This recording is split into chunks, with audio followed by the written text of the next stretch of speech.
Good morning, everybody. Welcome to today's hearing. We're going to hear some more expert evidence about fire development and related topics. Yes. Good morning, Yes, Mr. Chairman. Millett. Good morning, Mr. Chairman. I'm now going to call Professor Luke Bisby, please. Good. Thank you.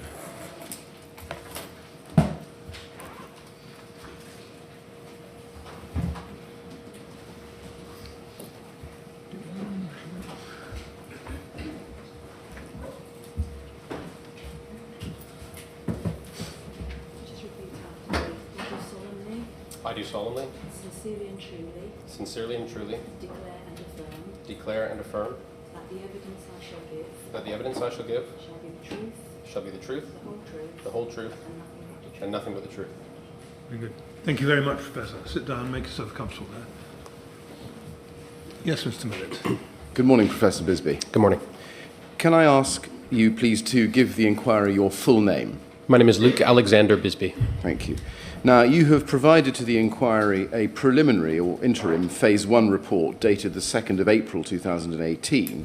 I'll just give the reference to that. That's LBYR 601, with an accompanying video showing vertical flame spread on the east elevation of the tower at 2, LBYR 2, and I'll skip the 6 zeros for convenience. You've, I think, now updated that report in a revised version dated the 21st of October 2018. Is that right? That's correct. Can that please be shown? That's LBYS 601 at page 1. Is that the first page of your updated report? Yes, Is that signature yours? it is. Now, you summarise the main updates that you've made at paragraphs 24 to 28. And I'm just going to summarise them aloud to you and see if you agree that my summary is accurate. First, an update to your original flame spread video, Yes, and 4 new videos showing horizontal flame spread on the east, north, west and south facades of the tower. that's correct. And those are, I think, LBYS 3, 4, 5 and 6, in each case preceded by 6 zeros. You've also, I think, provided new updates on vertical and horizontal fire spread. That's correct. Testing of hypotheses based on new evidence that's come to light since April this year. Revisions of the hypotheses, yes. Yes. And I think you've updated your opinions to take account of ingress of fire and smoke, taking account of the evidence from the bereaved survivors and residents. I've added a new section, yes. Thank you. Turning to the scope of your work briefly, if I may, your Phase 1 report, as we now have it, sets out your preliminary conclusions on 2 main things. Is this right? First of all, the ignition of the facade of the building. Correct. And secondly, fire spread to and on the exterior of the building. That's right.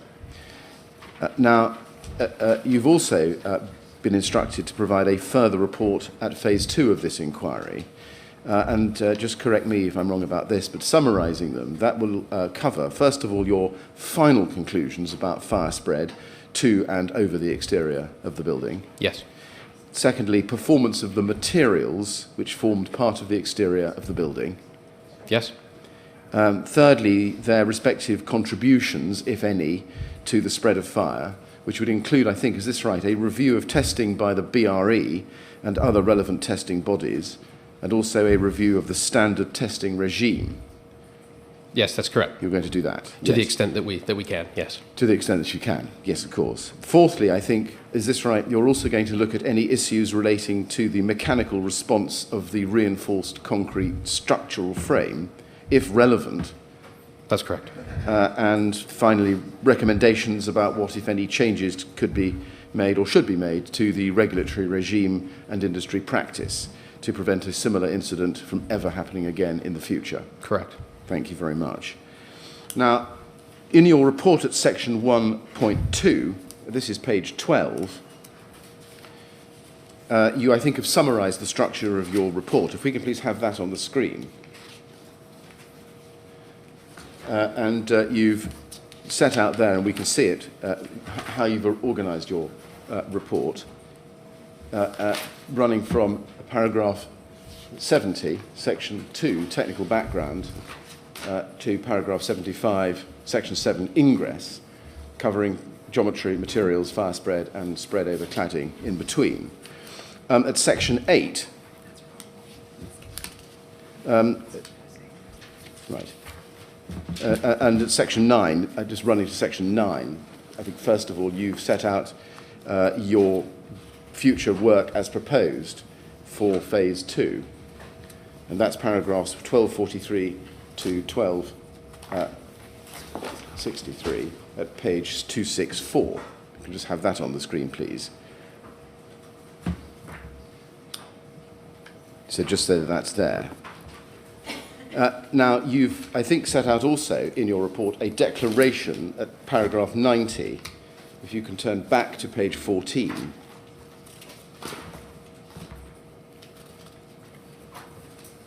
And I just want to make sure that you confirm these here now. Paragraph 88, 89 and 90, and indeed 91 on pages 14 and 15, under the heading 1.6 statements. Can you confirm that those are paragraphs which you stand by today? Yes. Thank you very much. Now, at section 1.4 of your report, at page 13, and I'm sorry to ask you to jump around a little bit, you've set out your relevant experience and qualifications. And I'm not going to go through all those today. Everybody can look at those if they want to. But can I just pick out just one or two bullet points from them so that people in the room and watching us today can hear from you some elements of your experience? It's right, isn't it, that you are currently Professor of Fire and Structures within the School of Engineering in the University of Edinburgh? That's correct. And you were formerly, I think, the Head of Research Institute for Infrastructure and Environment and Royal Academy of Engineering Research Chair as well. That's correct. You are, I think, Co-Editor-in-Chief of the Fire Safety Journal. Yes. And you have, I think, extensive experience of engineering research and consultancy, of university teaching and promotion of public understanding of science and engineering. That's correct. You're a chartered structural engineer in the UK. Yes. And a licensed professional engineer in Canada. Correct. You are, I think, a fellow of the Institution or Institute of Fire Engineers and Yes. the Institution of Structural Engineers, the International Institute for FRP in Construction, and Institution of Engineers and Shipbuilders in Scotland. Correct. And I think you've got a number of awards for your commitment to high-quality engineering, research and education, and your dedication to the broader academic and research communities. That's correct. Two general questions, Professor. Are the factual matters that you set out in your report true to the best of your knowledge and belief? They are. Does your report accurately set out your opinions on matters in respect of which you have been asked? It does. Thank you. Now, just to summarize where we've arrived at today with your evidence so far, we've seen already that you provided a first report or preliminary report to the inquiry in April this year.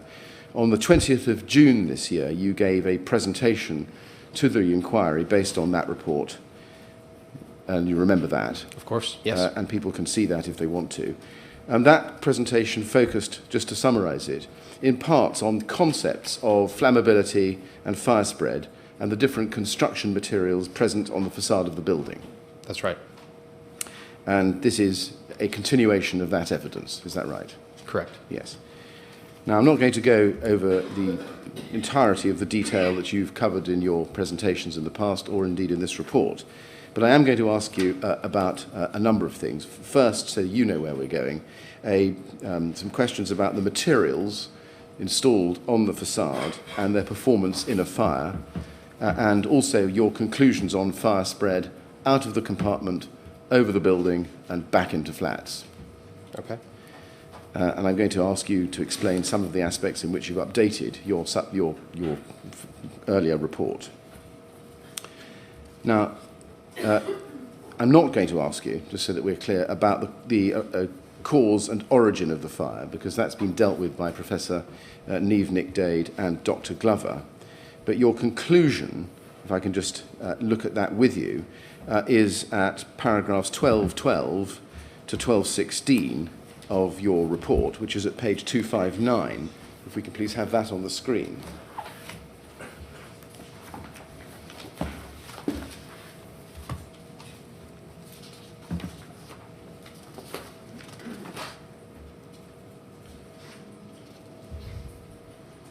and at paragraph 8.1, you have summarised or set out your preliminary conclusions at 12.12 to 12.16 there. And you say in 12.12 that there is a high level of evidence to support the hypothesis that the fire started somewhere between the edge of the cooker and the kitchen window in flat 16, and you provided a figure. Now, you may well know that we now have a report from Dr. Glover, and we'll be hearing from him, and Professor Neve-Nick-Dade, who's also going to come to give evidence. But in general, do you agree with Professor Neve-Nick-Dade and Dr. Glover's opinions on matters of cause and origin? To the extent that I'm sufficiently expert in cause to agree, then yes, I do. Right. And your report in general, again, for clarification, represents your initial conclusions on ignition of the facade and spread up the building based on the evidence that we have to date. Correct. And I think it's right that you expect to carry out further research and testing later in order to firm up your conclusions so as to be ready for phase 2. Indeed, yeah. And at this stage, are you able to express any firm conclusions about the relative contributions of different materials on the facade to the rate and the extent of fire spread? I think qualitatively, yes, in some cases. Quantitatively is quite difficult. Right. Now, I'm going to ask you, please, now to go to page 74 of your report and look at paragraph 290. And I'm going to ask you one or two questions next about the familiarity that you have with the building after the fire. So, page 74.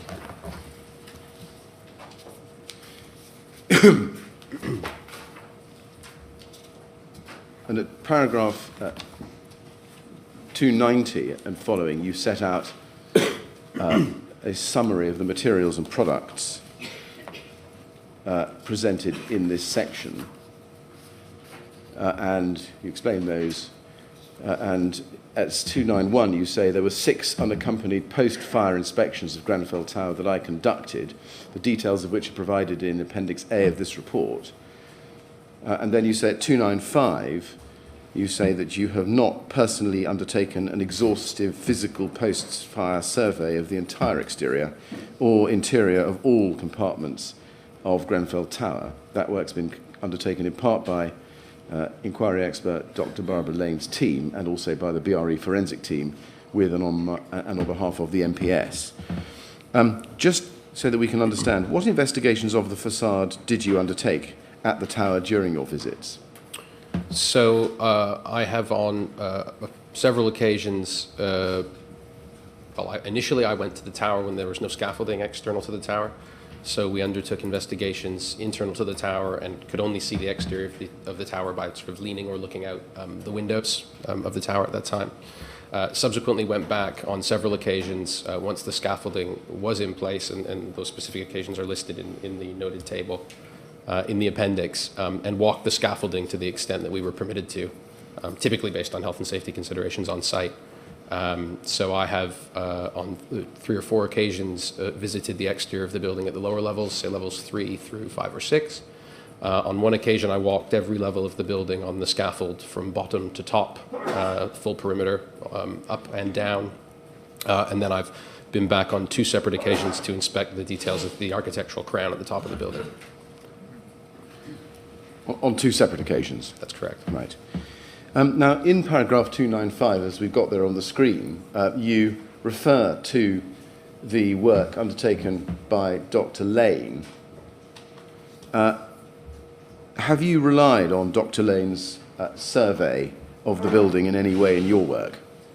I think the only place where I've relied uniquely on Dr. Lane's work would be in the identification of a specific product called Pearl Board, where during her surveys she was able to identify the specific manufacturer of that product via some photographs that are in her report. And so I've relied on that as a confirmation of the supplier of those materials. But that, I think, is probably the only specific location when I've done that, yeah. I see, thank you. Well, we'll come to Pearl Board later on. Yeah. I think you were also present when cladding was removed by the police. That's right? correct, on 2 separate occasions, yes. And is it also right that you looked at cladding removal photographs which were provided by the police? That's correct, yes, some 12,000 photographs. Are you satisfied, in your mind, that the sections of cladding that you observed being removed from the building were properly representative of the materials and the construction of the cladding over the whole building? To the extent that it's possible to conclude that, given that much of the cladding was destroyed in the fire. And so it's impossible to know with certainty, but I have no reason to suspect that there was significant variation, yes. Breaking that answer a little bit down a bit more, were you able, during your work, to consider or calculate the volume of different materials making up the facade that were just, number one, installed, that actually were installed there? I've not done those calculations myself. It would be possible, based on the geometry of the cladding system, to do that. We have a sense of the respective quantities of different materials from purchase orders and materials supplied to site. But obviously, we couldn't confirm definitively that the materials that were purchased or sent to site were actually installed. Right. Would it follow from that answer that you were also not able to calculate or consider the volume of materials that disintegrated, combusted, melted, or fell off during the fire? That's correct. Only sort of in an approximate way by surveying the visual appearance of the building. I have done that. That was my reason for wanting to do a walk of the full extent of the tower, just to get a sense of the extent to which the insulation materials in particular were still present. Another means that I've used to try to develop that information is looking at all of the drone photos that were taken on various instances by various parties at various stages, immediately after the fire and then during the months following the fire. Were you able to analyse, of the material that remained on the building at the moment the fire was extinguished, what was later removed from the building as opposed to what remained on it? That was my rationale for looking at the drone photos and requesting additional drone photos to the extent that I could get my hands on them. Right. It's very difficult.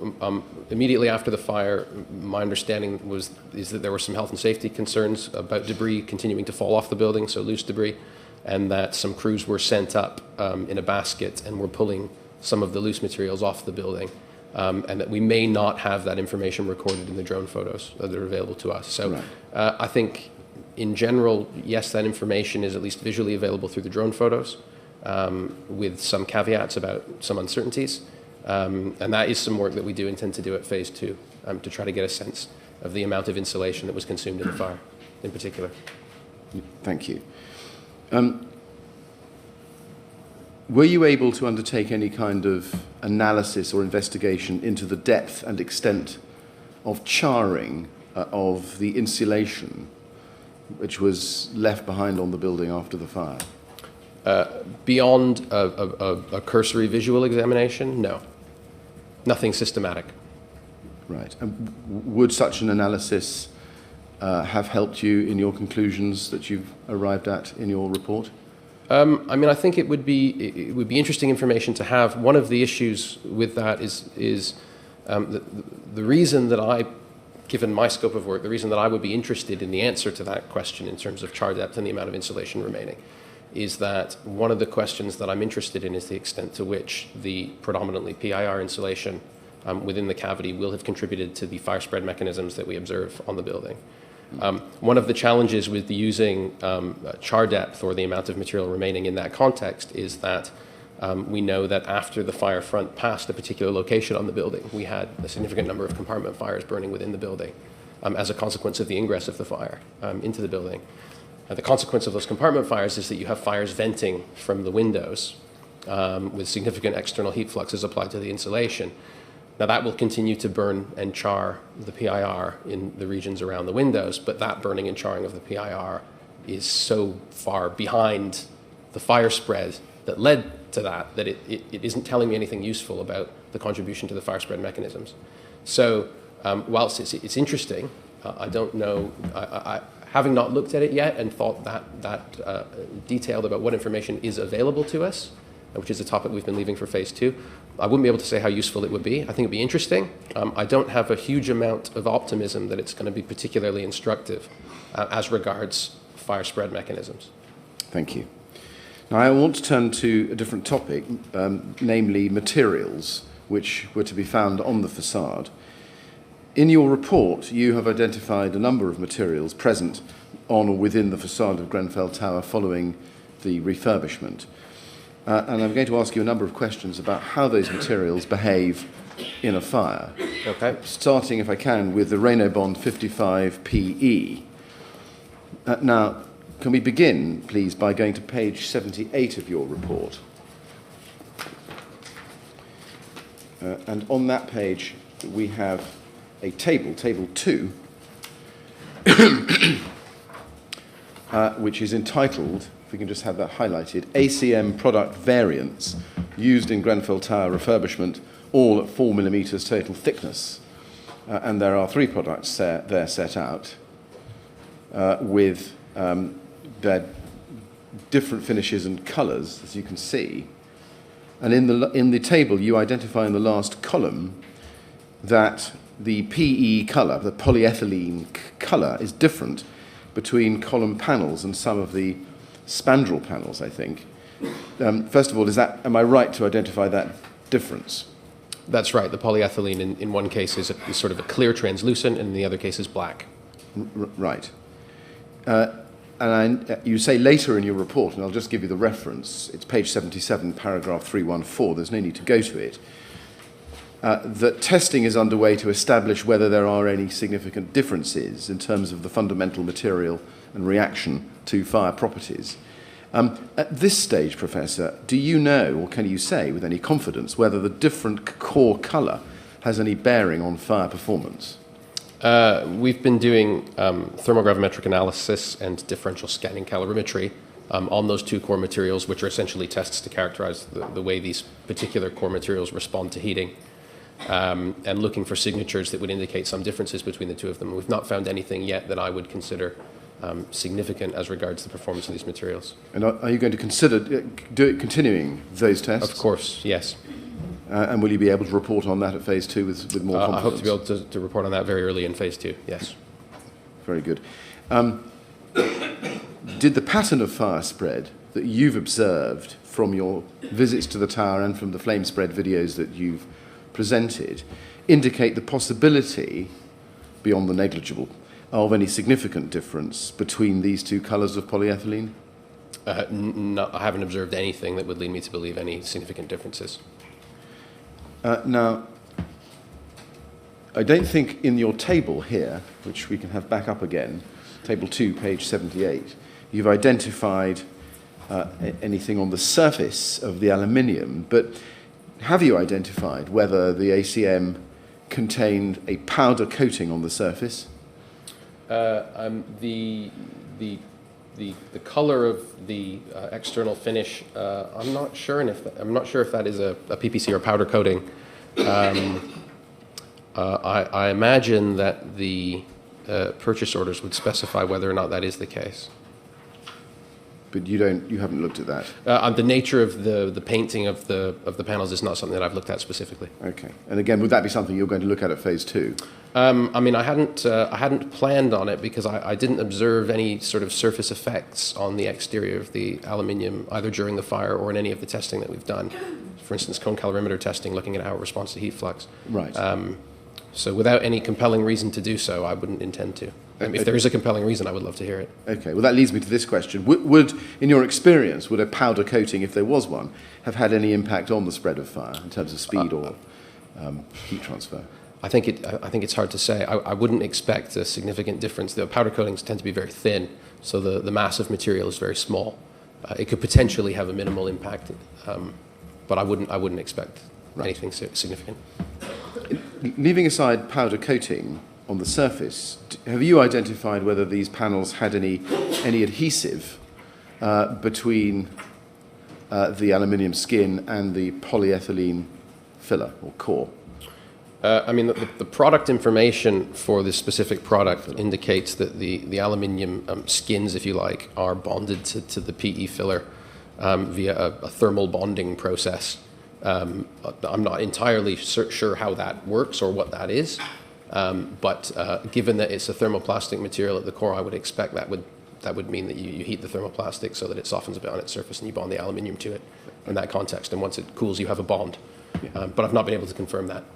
Fine, thank you. Can I just, are you finding this a bit difficult? If the witness could slow down slightly, I'll be grateful. I'll do my best. Yeah, sorry, thank you. Sorry, it's the way I am. I apologize.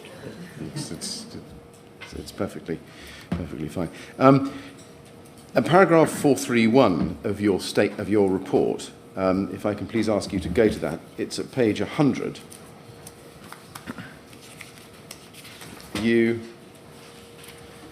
You say there,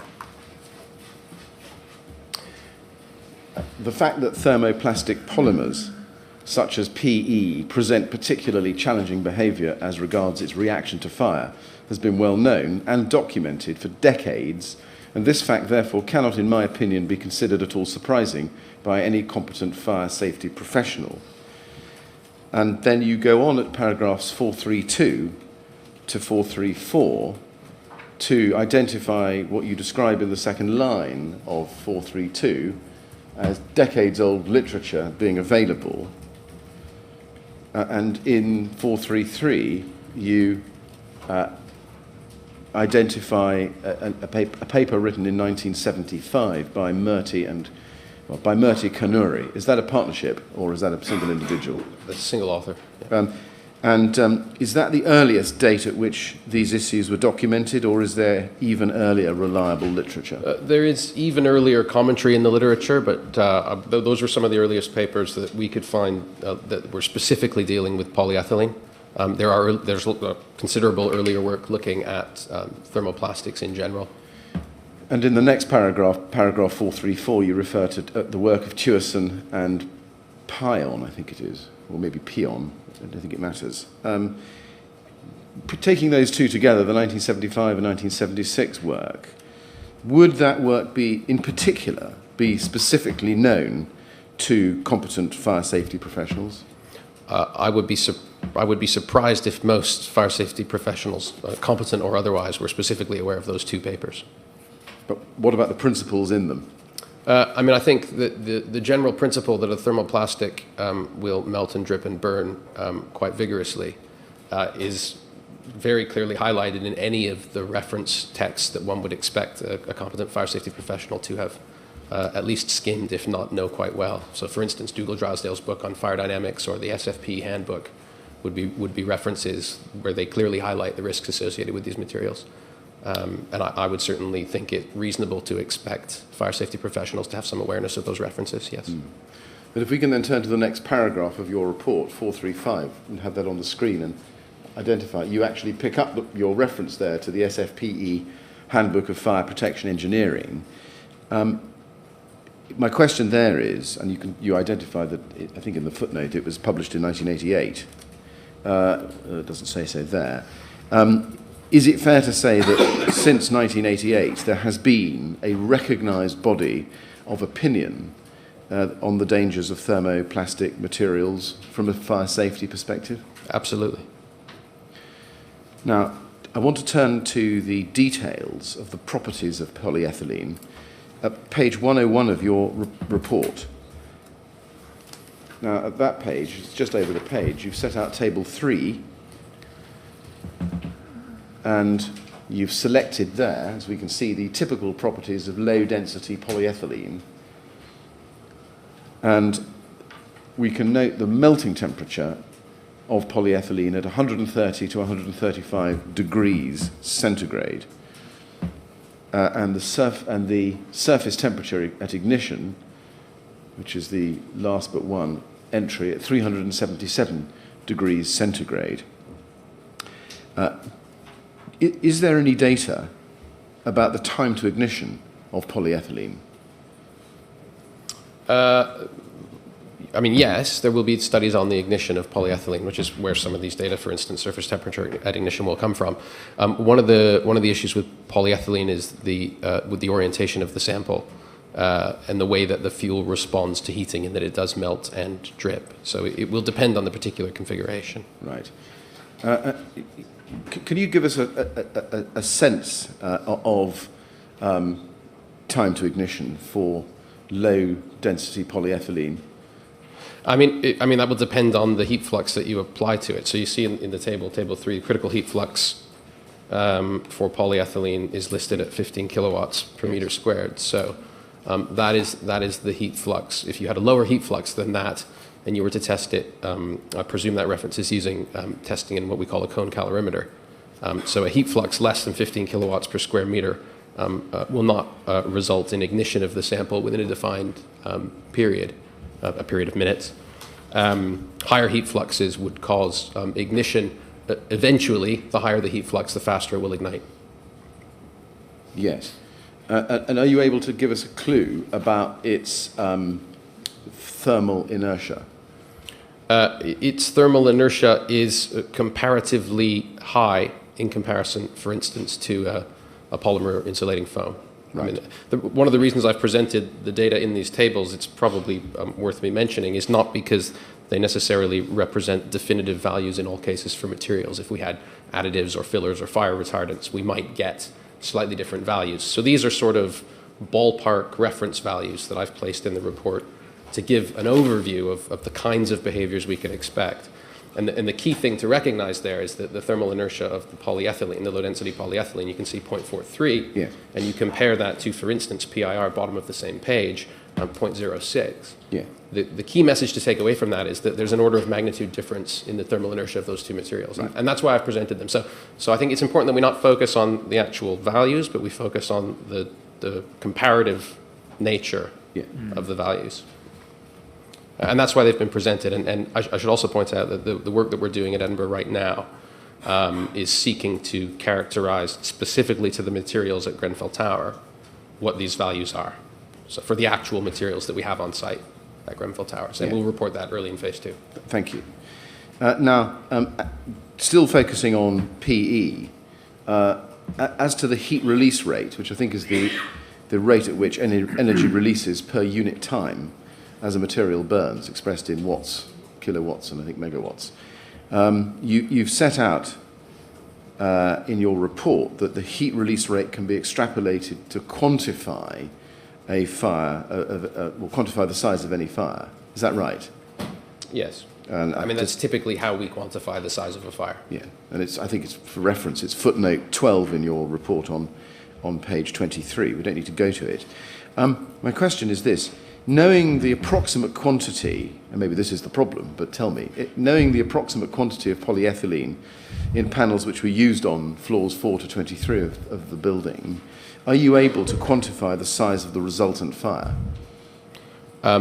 No, because it will depend on the amount of the material that's burning at any given instant in time. So the more material that's burning, the more heat release you will get, the less material, the less heat release.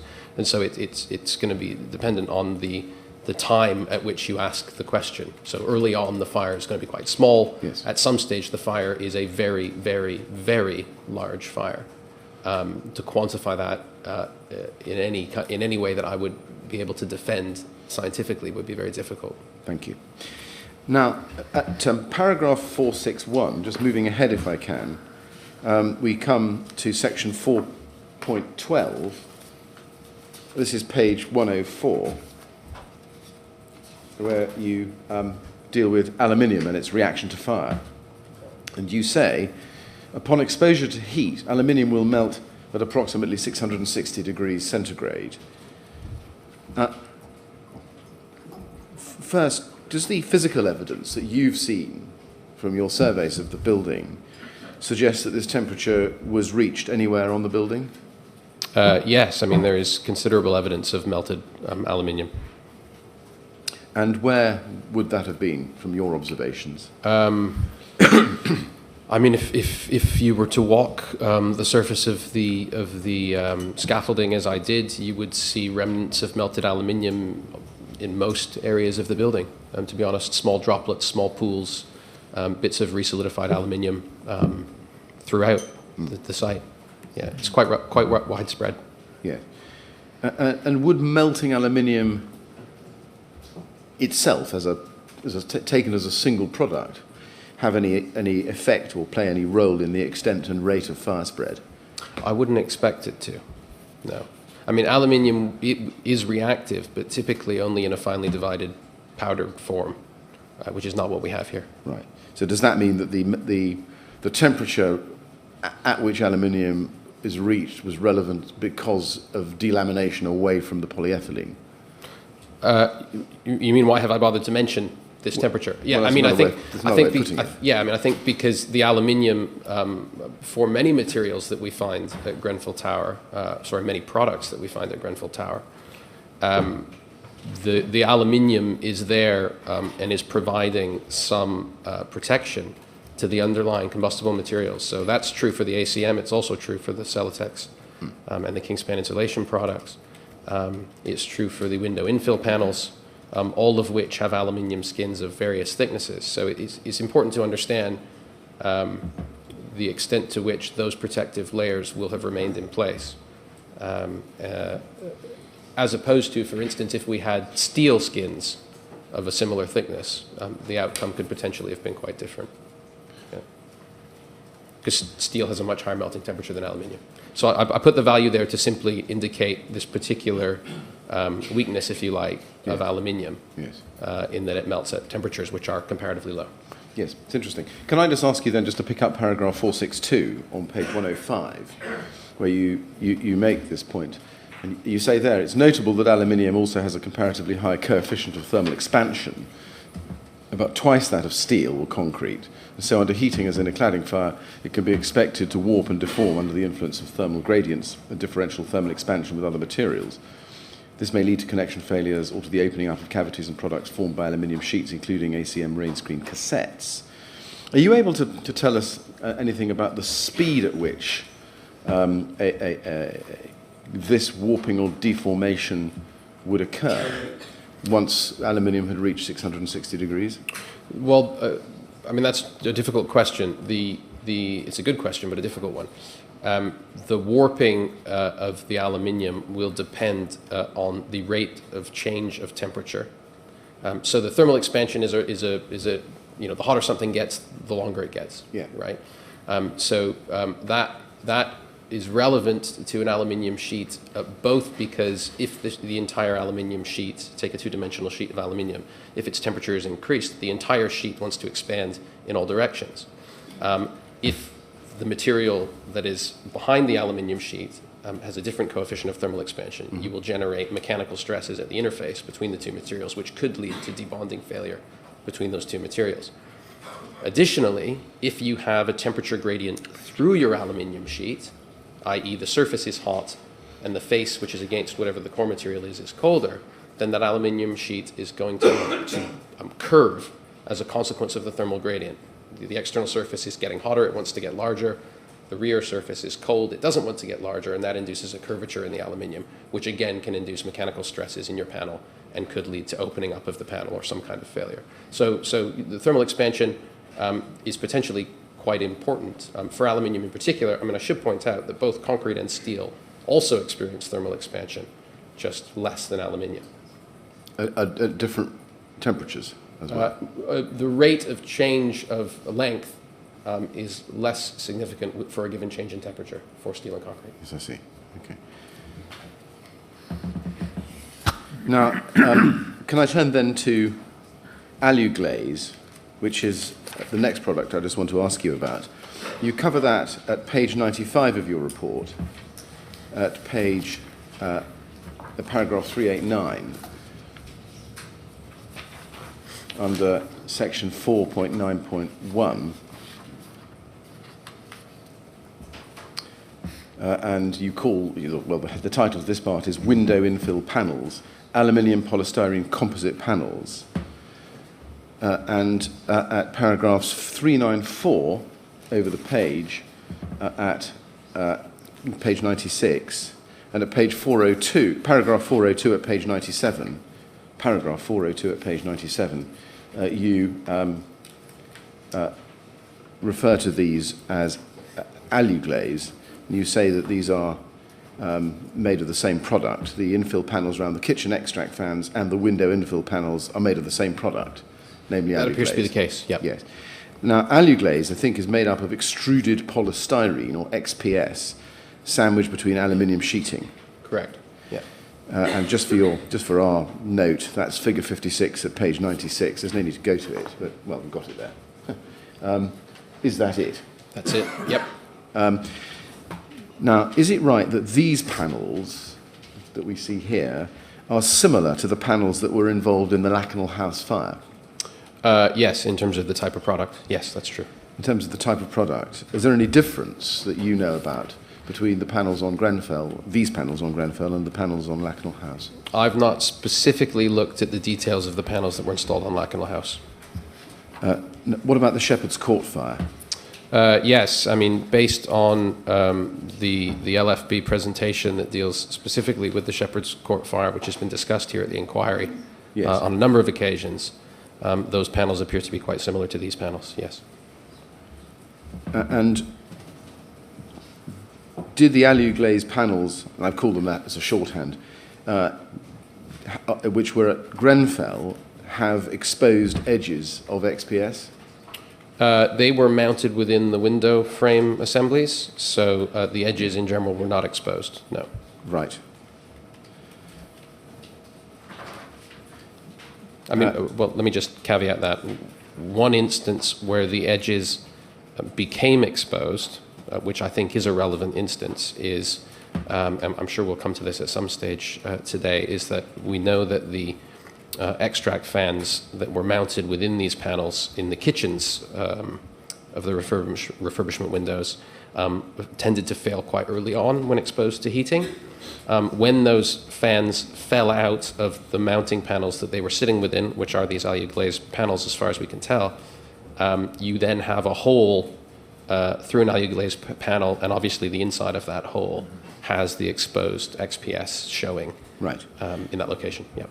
I was going to ask you that. And in that instance, just taking this point now, is it your opinion that that exposed XPS foam within the circle previously, in which the fan was previously mounted, facilitated fire spread in any way? I mean, that's certainly plausible. I think it's important to recognize that the XPS insulation is a low-density product.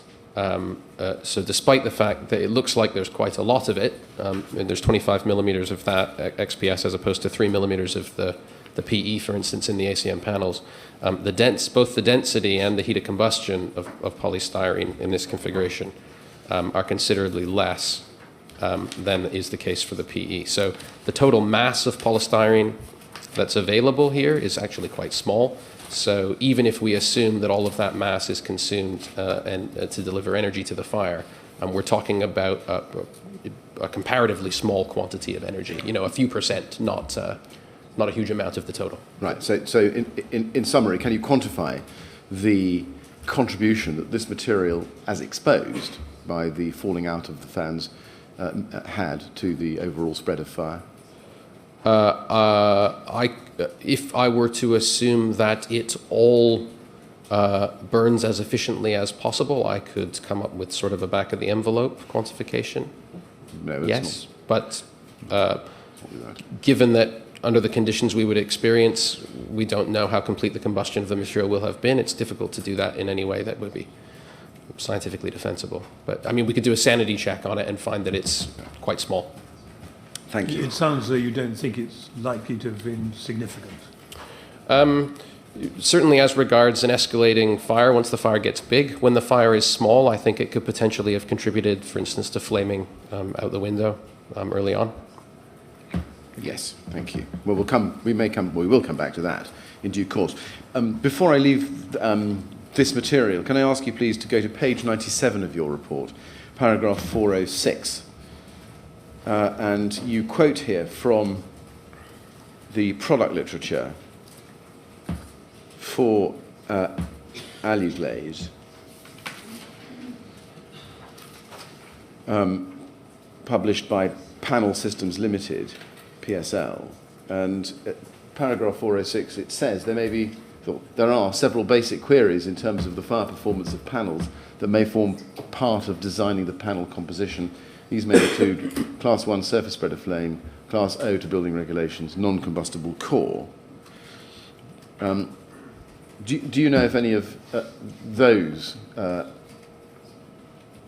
questions could be answered in relation to this material as you saw it installed at Grenfell?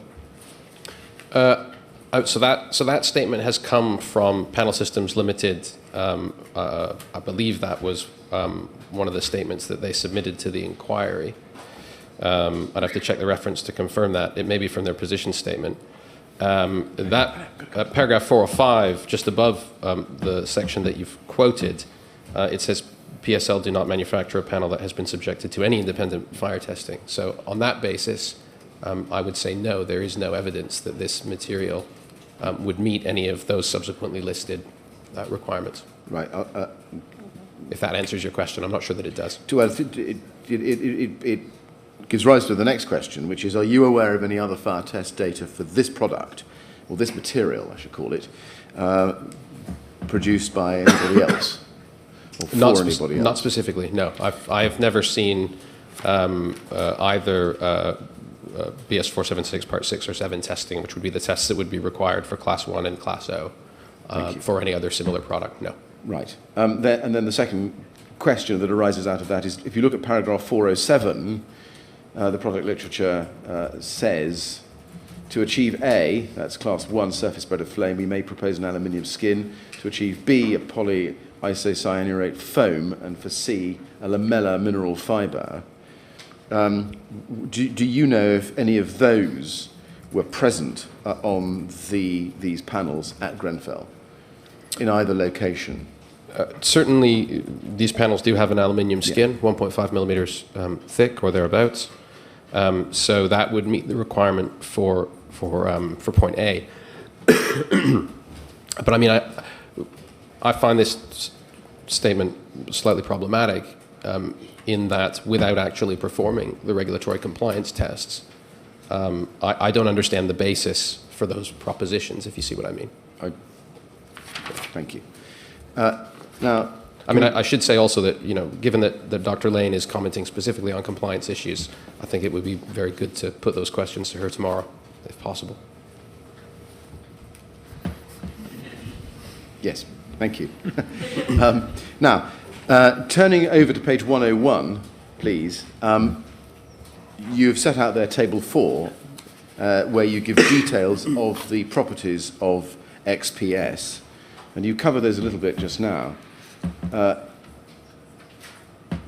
they're selected. Have you calculated the heat release rate of a unit of this XPS? Again, it will depend on the nature in which that piece of XPS is burning. So the heat flux it's subjected to, the manner in which it's burning, etc. So no, I mean I couldn't calculate the heat release rate. As I mentioned, I could in a back of an envelope sort of sanity check sense, I could tell you the amount of energy that it is possible to liberate from a piece of this material. But that would be the maximum conceivable value. In reality, it would be somewhat less than that. How much somewhat less, I'd be hard-pressed to say. I see. Comparing XPS and PE, you'll note that the thermal inertia that you've got in the last entry in the box under table 4 is Na melts. Whereas for low-density polyethylene PE, you can see you've put a value in 0.43 kilowatts squared per second. Are there any key differences, material to Grenfell, between the behaviour of XPS and the behaviour of PE under heating? Yes, I mean, so the reason for the discrepancy, which you've pointed out between Table 3 and Table 4, as you've noted in Table 3, I've given a value for thermal inertia. Yeah. In Table 4, I've just said not applicable melts. The reason is it's very difficult to measure the thermal inertia for XPS under the conditions that we would expect in a fire, because when exposed to heat, it tends to sort of shrink away from the source of heat. As a consequence of its foamed nature and its low density. I mean, you may have experienced this yourself. If you hold a match up to a piece of this XPS, it tends to sort of shrivel and shrink away from the heat, which of course makes it difficult to measure its properties if it's sort of running away from you. Whereas the polyethylene, which is higher density, you can actually measure a useful value. Right. So the big difference is the density. Well, the big difference is the way that it responds to the heating. The low density influences that behavior. Yes, I see. Okay. If they're subject to the same heating conditions, does that mean that XPS would maybe this is perhaps not the appropriate question, but would it take longer to melt and form burning droplets than PE? I would expect SPS to melt before PE as a consequence of its thermal inertia, which, despite me not giving a value in this table, its thermal inertia at room temperature, so its insulating properties, would be better than low-density polyethylene, a non-foamed polyethylene. Right. Which means I would expect its surface to heat up more rapidly than the surface of PE, all other conditions being equal. Yes. Now, Dr. Lane has said that this product made up some 13% or so of the facade at Grenfell Tower. And just for a reference, that is paragraph 11.17.4 at page 63 of her report, her latest report. Are you able to agree with her about that? Or do you have I've not actually done a rigorous calculation, but it seems about right. Yep. Okay.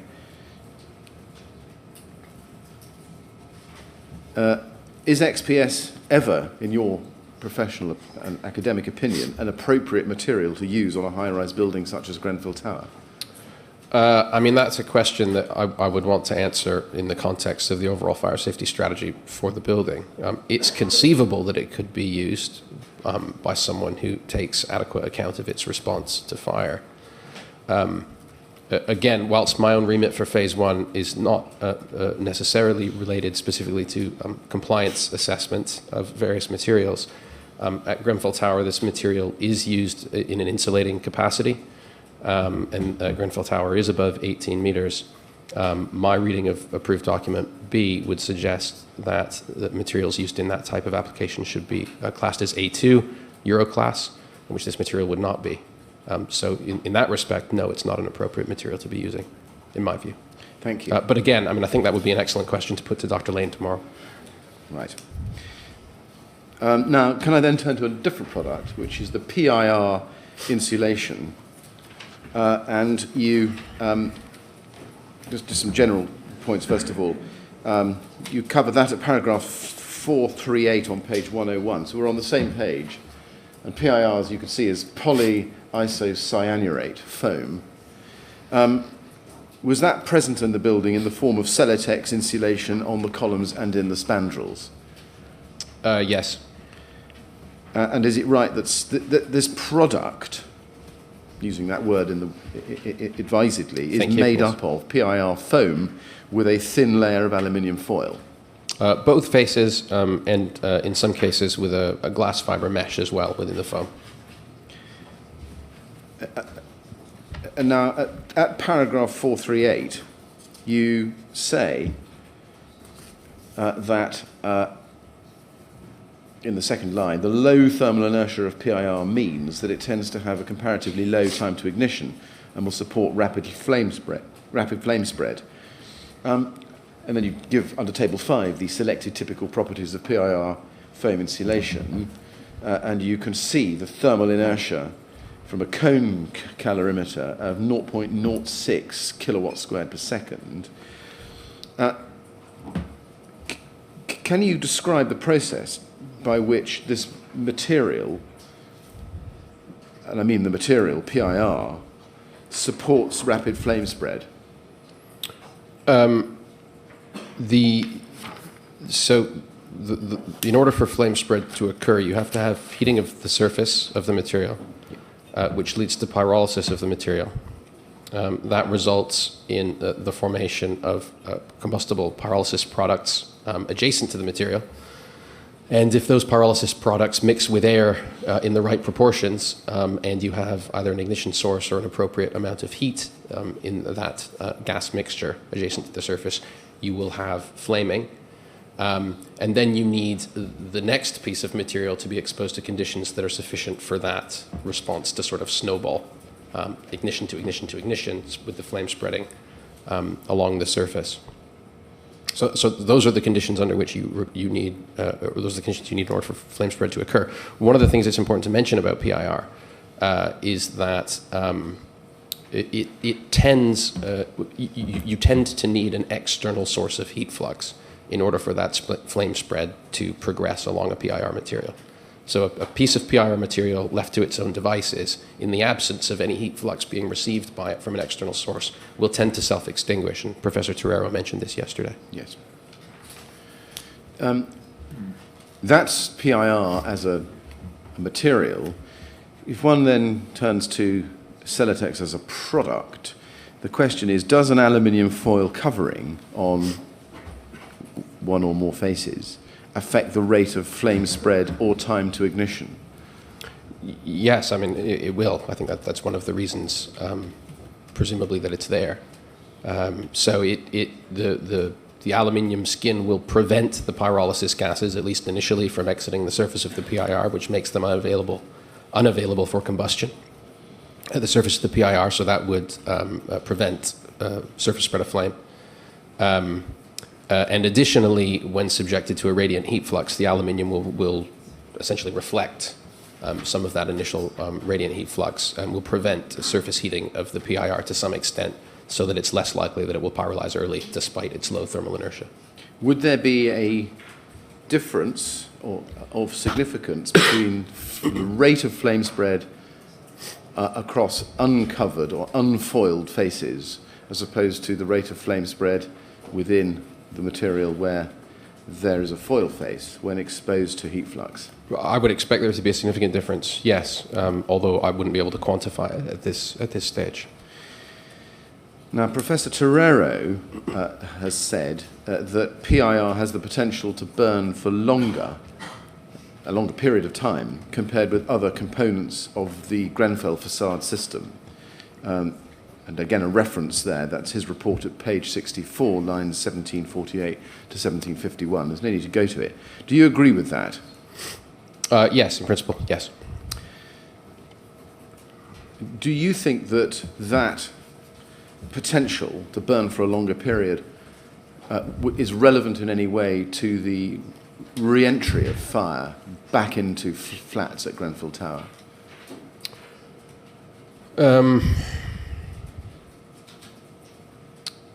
I mean, everything that can burn everything that can burn that is there is potentially relevant. I wouldn't consider that to be dominant by any stretch of the imagination.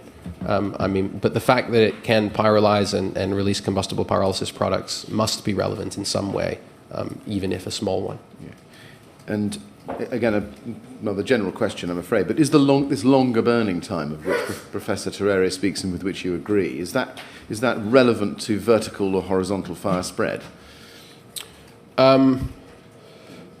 Potentially to the horizontal, but given the horizontal modes of fire spread that, again, I'm sure we'll talk about in some detail later, I don't think it would play a significant role with horizontal. With vertical, I think the timescales of vertical fire spread are too short for the burning of the PIR to be that important. Now we've talked about cut edges and faces that are or aren't exposed in the PIR. Two questions about that. First of all, would the fact that the Celotex as installed on the building with, in part, cut edges so that they're exposed, affect the reliability of the classification of this product for the purposes of the building regulations? Again, I mean, I guess that's partly a compliance question, isn't it? These materials are tested for classification with respect to the requirements of the building regulations, both under the national classification system and under the European classification system, in a way such that they are protected by their foil face when those tests are performed. I think in all of the cases that would matter relevant to those classifications, yes. So I guess that's a long-winded answer to the question. Yes, it matters if the aluminium is not there. Right. And is that because when the tests are done, they're tests done on PIR, which is fully faced with an aluminium foil? Correct.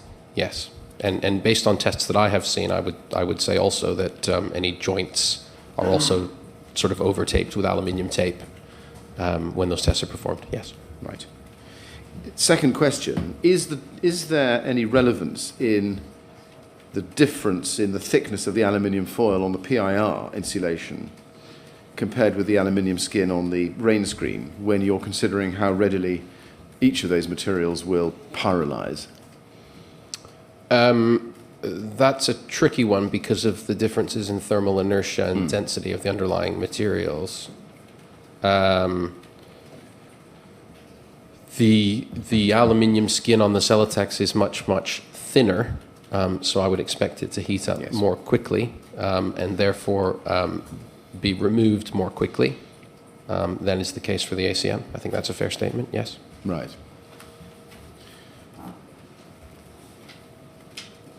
Have you done any testing to determine the time and conditions under which the foil on the PIR would peel away or remove itself in comparison with the foil on the panels? No. Could that be done? It could be done. I'd have to think very hard and for longer than I have at the moment what we might get out of that in terms of useful information. Yes. Turning to phenolic foam insulation, that's another product material I want us to ask you about. Is it right that phenolic foam insulation was present on the building in the form of kingspan insulation on some spandrel panels? That's correct. And that I think was used on upper floors. Is that right? I think I've seen it photographed on some of the lower floors, as well as during my walk around on a few very localized locations on the upper floors. Yeah. Is it fair to say that it has similar properties to PIR in terms of its ability to support rapid flame spread? In a general sense, yes. And can you comment on how it would have contributed to the fire on the upper floors where it was used, if different from No, I Celotex? mean in a similar manner to what the things I've already said about PIR. Right. Now, I think you've also referred to other types of insulation which were used in the building around the windows. Can I take you to paragraphs 337 and 338 on pages 81 and 82 of your report? You, at the bottom of page 81, pick up the fact that there was a 25mm thick foil-faced PIR polymer foam insulation board manufactured by Celotex, specific product name yet to be named, and at 338, a 25mm thick foil-faced polymer foam insulation board manufactured by Kingspan, product name, specific product name yet to be confirmed. Now, Dr. Lane has identified these as respectively Celotex TB4000 and Kingspan Thermopitch TP10. Have you any reason to disagree with Dr. Lane about her identification? No, I have no reason to disagree. And do you know what materials those types of insulation are comprised of? Those should be PIR materials, I believe, yes. Turning next then to a new material, PU, foam, polyurethane foam, page 102 of your report. It's table 7 under section 4.10.1.5. If I can just ask you to look at that, please. Middle of the page. I described PU foam as a synthetic thermoset polymer, flexible or rigid, and then in the table you've identified the properties. Just in general, Professor, is it your opinion that PU foam has similar properties to PIR and phenolic foam in terms of its ability to support rapid fire spread? In general, yes. Yeah, it's sort of ballpark. Yep. Ballpark? Yep. Is it a big ballpark or a small ballpark? It's quite a small one, I would say. Yeah. Right.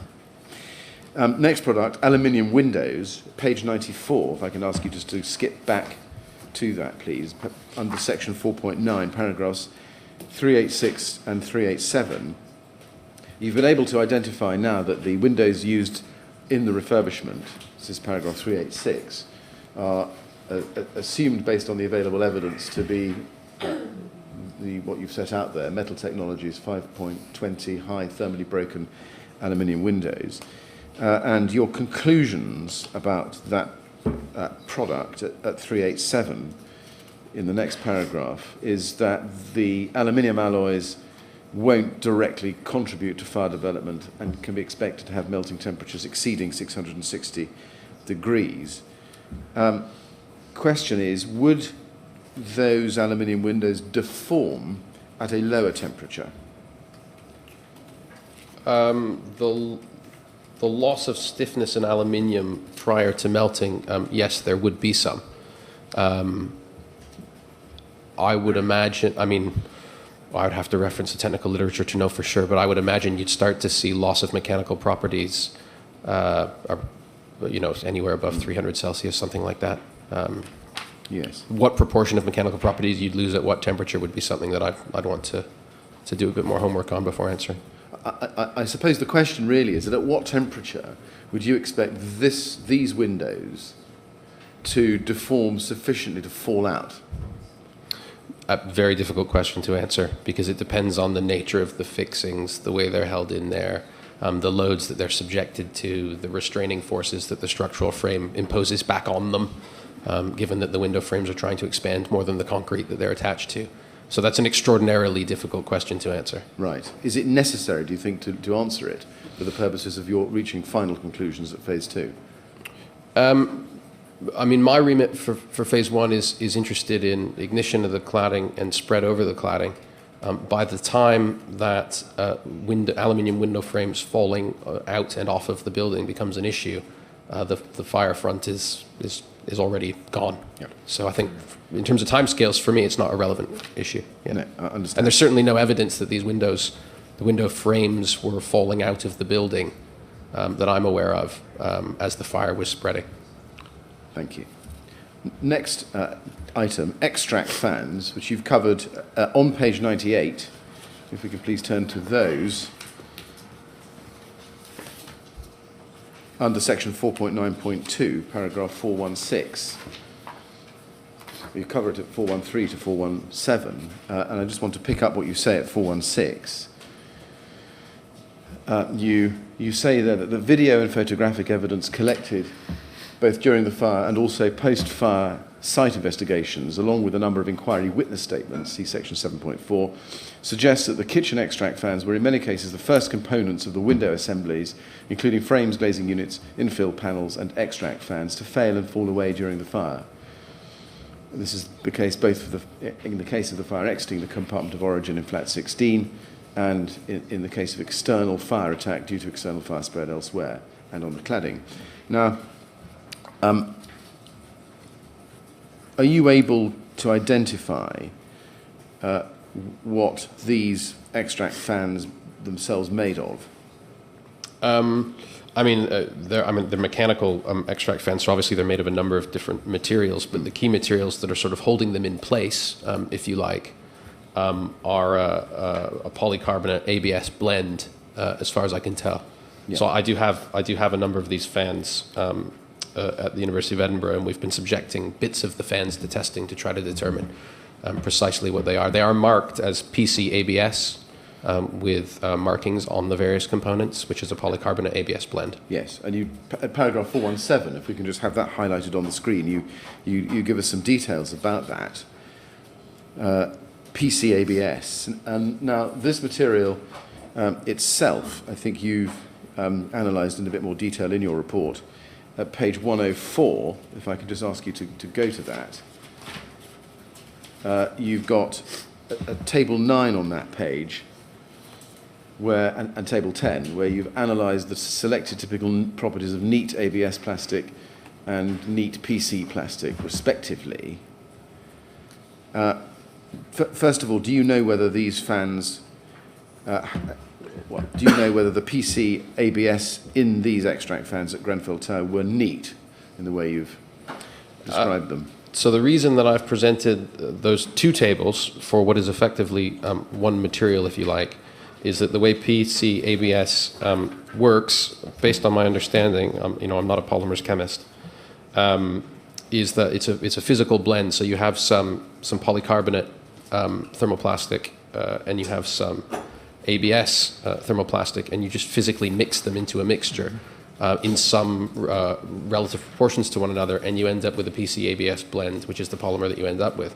Now, so the respective proportions of ABS and PC will depend on the particular properties that you're interested in for your particular component. So whether you want a shiny surface, whether you want a durable surface or a tough surface or a product that's resistant to cracking or a bit more amenable to being pushed around, you can play with the proportions of the two components. So, and I don't know, so the products are marked as PC-ABS, but I don't know what proportions those two components are in. Would it be relevant to your work to know those proportions?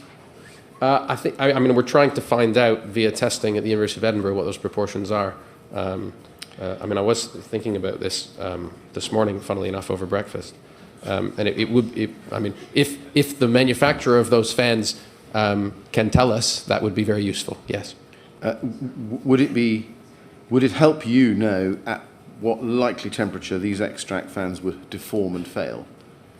It would be a sort of a secondary check on the testing that we're doing ourselves at Edinburgh. So we are subjecting samples of the materials from these fans to what's called dynamic mechanical analysis at the University of Edinburgh, where we actually measure the mechanical response of the material as it is heated and cooled.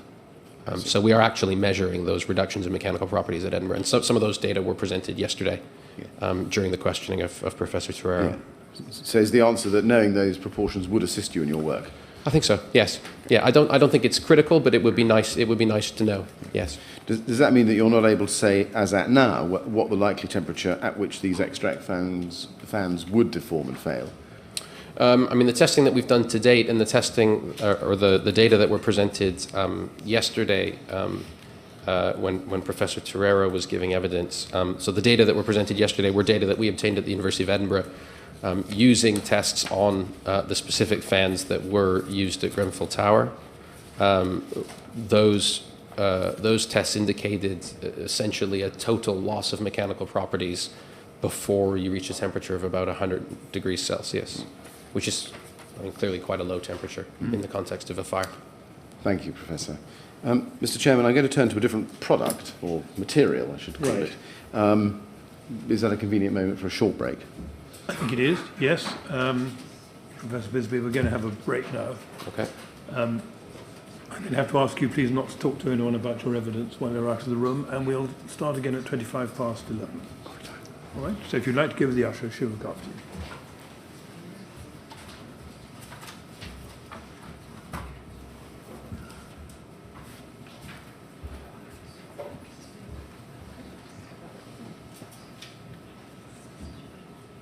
Good. 11:25 then, please.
All right, ready to carry on, Professor? Yes. Good, thank you. Mr. Millett? Professor, I want to turn now, please, to the uPVC window surrounds. Now, we know from your report that uPVC was installed around the windows during the refurbishment, correct?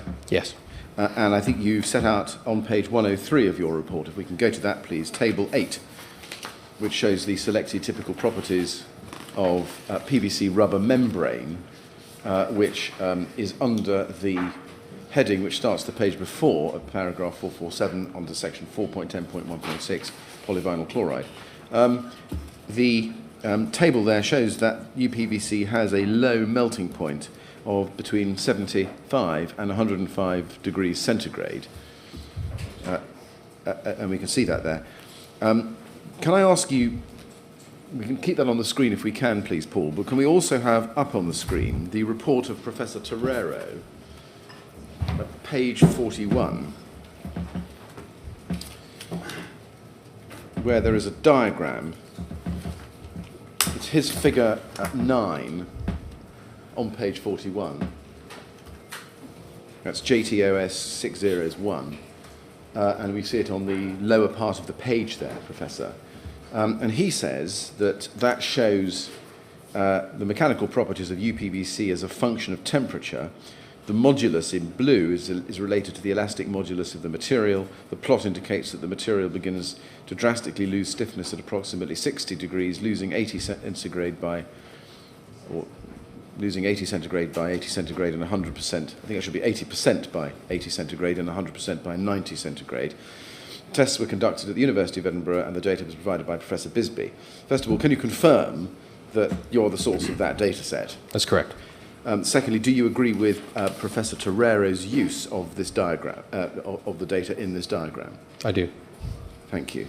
Now, do you agree in general terms that the dangers, well, let me put it differently, the risks inherent in use of uPVC window surrounds adjacent to combustible materials is well established? Could I have that question again? Yes, of please? course. Do you agree that the risks inherent in the use of uPVC material adjacent to combustible material is well established? I wouldn't say that, no. I mean, I think you mean uPVC specifically next to combustible materials, i.e. the use of uPVC essentially to provide a fire barrier to combustible materials? Well, let me show you something. Can I ask, please, to the witness to be shown CTAR 6018 at page 3. This is a BRE report from 1992 after the Knowsley Heights fire. And at page 3, you can see under the heading fire damage, if we can just have that expanded, all the cladding on the 11 stories was destroyed on one vertical face. Note that the splayed corners were also damaged. Figure 3.1.3, fire spread vertically up the cavity behind the cladding, melting the aluminium supports and also attacking the window reveals via the strand board and uPVC frames. Does that tell, well, perhaps I can ask it this way, does that tell us anything about the risks of using uPVC surrounds adjacent to combustible materials? I mean, I would query what specifically is meant by uPVC frames in this context. Those that might mean the actual window frames are made from uPVC, as opposed to the boards that surround the window opening, which is the case we have at Grenfell Tower. So I'm not certain we're talking about necessarily an apples to apples situation in this case. But I mean, I think it's clear that that uPVC is very well known to soften and lose mechanical properties at temperatures that are low. I think I've quoted, typical service temperature limits in the range of 50 degrees Celsius. So, and the manufacturers of uPVC products will quote these values in terms of service temperature limits. So, if a service temperature limit for a product is limited to 50 degrees Celsius, then anyone who has thought about it would recognize that temperatures substantially higher than that are going to be problematic. And if you're relying on this material to provide any sort of performance in a fire, you ought to be, in my opinion, deeply suspicious of the ability of uPVC to provide it. I think that would be fair, yes. Okay. Can I, before I leave this, can I just take you then to figure 3.1.4, which was referred to in this report at page 5. Now, it's not the most wonderful picture, this is all we've got, but this is a detail of the window damage at Knowsley Heights. Does that tell you, Professor, does that tell you anything about the risks inherent in using uPVC window surrounds adjacent to combustible material? Maybe you can't get into that. It's hard. I mean, it's very difficult to say from this photo. I mean, based on this photo, it looks to me like what we're talking about is the window frame itself is made from uPVC. So the piece of frame that actually is enclosing the glazing. I mean, I haven't read the report in detail, but it may be that warning that comes in the paragraph that was put up previously is suggesting that when a uPVC window frame is subjected to heat from an externally escalating fire, that the failure of the glazing will happen earlier. But having not read the report, I wouldn't be able to say for Fair sure. enough. Yeah. Fair enough. Now, putting that away, going back to Professor Torero's report, can I ask you to be shown page 44 of his report, please, and specifically lines 1266 to 1271, where he identifies the lower and upper bounds of temperature which would affect uPVC's behaviour. Can I summarise this? In general terms, do you agree that the heating of uPVC by smoke generated by a 300 kilowatt fire, so 140 and 220 degrees centigrade, will result in a loss of mechanical strength within approximately 5 to 11.5 minutes? I mean, it's certainly plausible. Yes. I would want to do the calculation myself to verify that, to say definitively yes, but it's certainly plausible. I see. And turning then to page 47 of Professor Torero's report, I just want to show you 5 lines in the middle of that page. That's 1344 to 1349. If you could just look at those. And he says, and he picks up your report. And then in line 1347 says none of these components would have ignited with the temperatures attained by the smoke layer. Therefore, the conditions that will lead to direct impingement of flames on these materials needs to be analysed. Do you agree with that? Yes. Do you agree that the dimensions of the kitchen in flat 16 were sufficiently small that that uPVC would have failed wherever the fire had been in that kitchen? Yes, although I'm basing that opinion on the analysis provided by Professor Torero. Absolutely, and thank you for that clarification. Do you also agree that given the low temperature of smoke, you would need direct flame impingement on combustible elements around the windows, below or behind the uPVC? If we assume that the smoke temperatures are going to be 300 Celsius or lower, yes, in accordance with Professor Torero's analysis, then yes, I would agree with that. Yes, and I should have qualified the question in that way, but thank you for that. Turning to the related question of adherence, do you agree that glue and silicon sealants, which were used to install the uPVC window surrounds, are also flammable? Yes. Do you know from your own work at what temperature those materials would ignite? No, I've not been able to confirm precisely what those materials are as yet. But again, we're doing testing on those materials at Edinburgh, and we hope to be able to say so soon. Thank you. Assuming smoke at 100 degrees centigrade, would that, in your opinion, Professor, open a direct path for flame spread into the cladding structure via the uPVC deformation? I mean, that's a difficult question to answer. uPVC, as we've discussed, uPVC does soften at relatively low temperatures, but it doesn't turn to a flowing liquid in the way that, for instance, polyethylene will. I believe Professor Torero sort of said it turns to sort of gum. Gum, yes. I would say, it goes floppy, to use the technical lingo. So it doesn't flow typically, although it can semi-flow in a very viscous way under certain heating conditions. So the rate at which it is heated matters in terms of what you get after it's heated. uPVC is a very interesting material because in some cases, and we have evidence of this on site at Grenfell Tower, in some cases, under some forms of heating, which we don't know, you see the uPVC remains essentially white and drips and almost flows like a molasses or something certainly from the head of the window in cases, and in many cases on the jamb. In other cases, I would imagine cases where it's subjected to higher heat fluxes under a shorter duration time, the uPVC will intermess, which means it chars and bubbles and becomes sort of a black expanded char. So it's very difficult, and also it will also, under some circumstances, in the manner I described for XPS, as a consequence of that charring and swelling, it will also shrink to some extent. So the combination of it going floppy, it potentially dripping under some circumstances, or it potentially swelling and forming a char, means it's very difficult to say definitively what will have happened to that uPVC. Now, that's quite a caveat, I admit. The short answer is I think it's certainly plausible and potentially likely that if you had the uPVC heated to temperatures around 100 degrees Celsius, that yes, you would open up a gap adjacent to the window. Yes. I was going to press you a little bit. You say certainly plausible and potentially likely. Doing the best you can sitting here, with what degree of confidence would you say that, assuming smoke temperature of 100 degrees centigrade, that would open a path into the cladding? I mean, if you said assuming a temperature of 200 or 300 degrees centigrade, I would be more confident.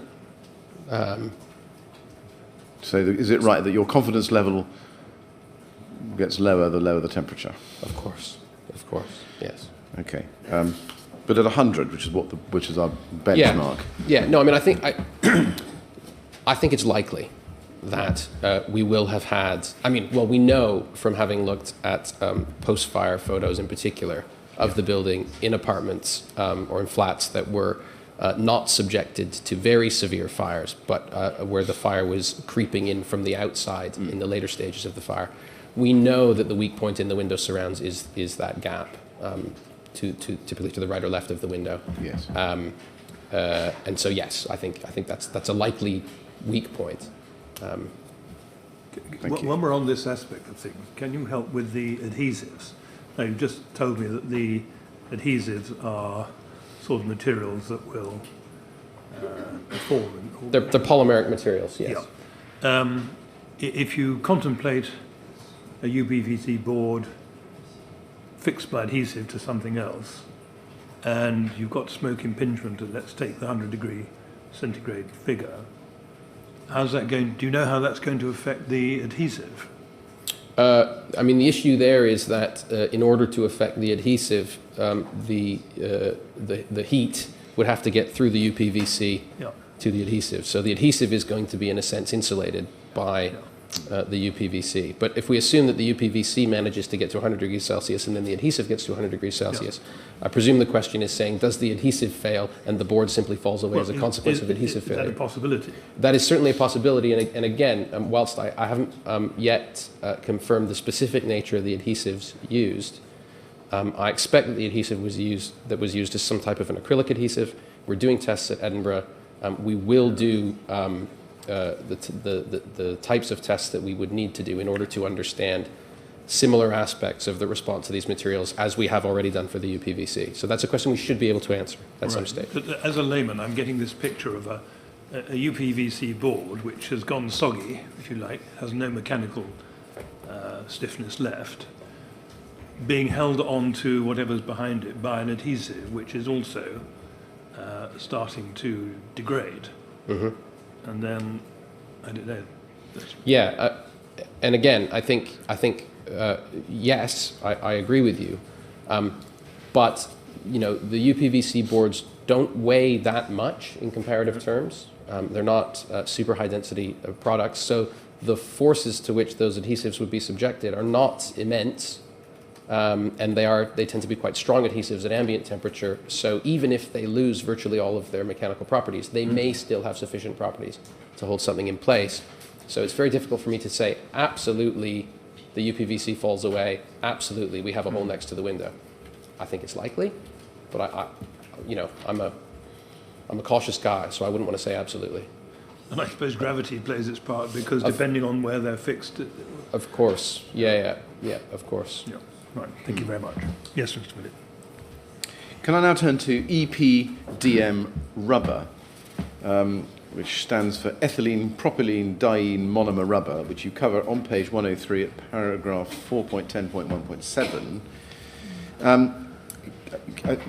Correct me if I'm wrong, Professor, but this material was used as a weatherproof membrane in the window assembly at Grenfell. That's correct, at the sides of the windows, yeah. Now, at paragraph 450 on this page, just under that heading there, you say that no specific details are available regarding the combustion properties of EPDM. These will be studied by laboratory-based testing at phase 2 for the specific EPDM identified at Grenfell.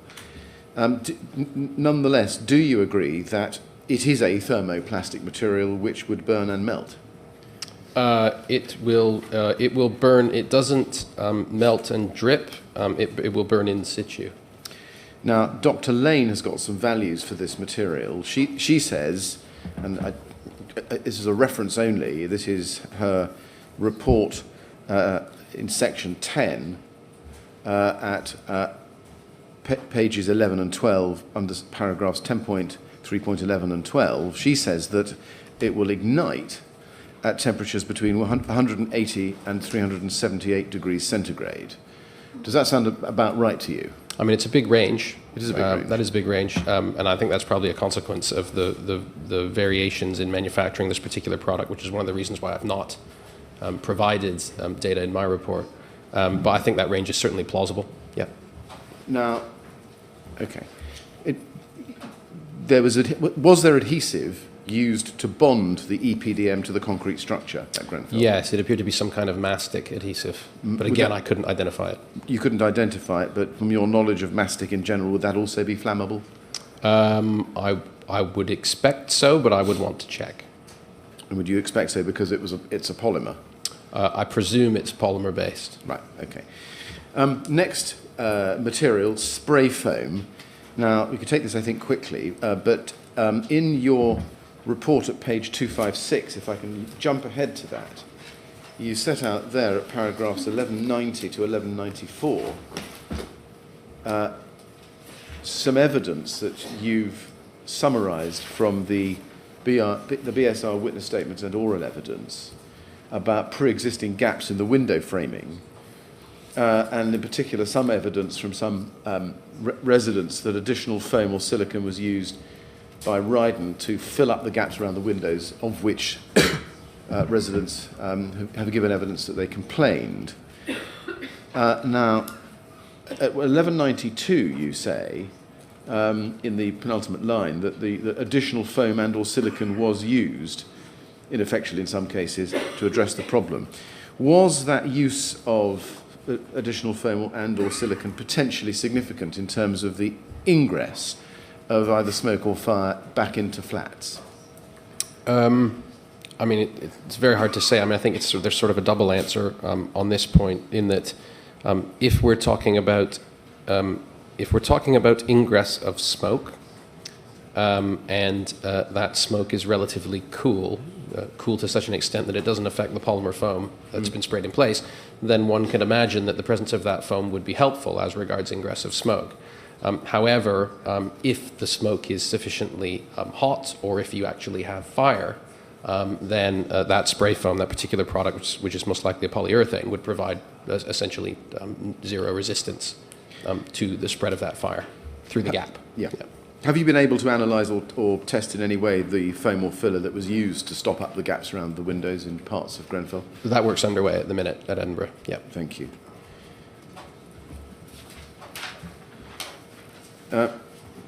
Now, whether gaps which you identify in the evidence here were not effectively stopped up, would that affect the ingress of smoke or fire? Certainly smoke, fire, it would depend on the mechanisms by which the fire was coming in, but potentially yes. Right. Next product or item is pearl board. I can take this very quickly. You've covered legacy pearl board, which was identified in the building at page 85 of your report, if we can just jump back to that, please.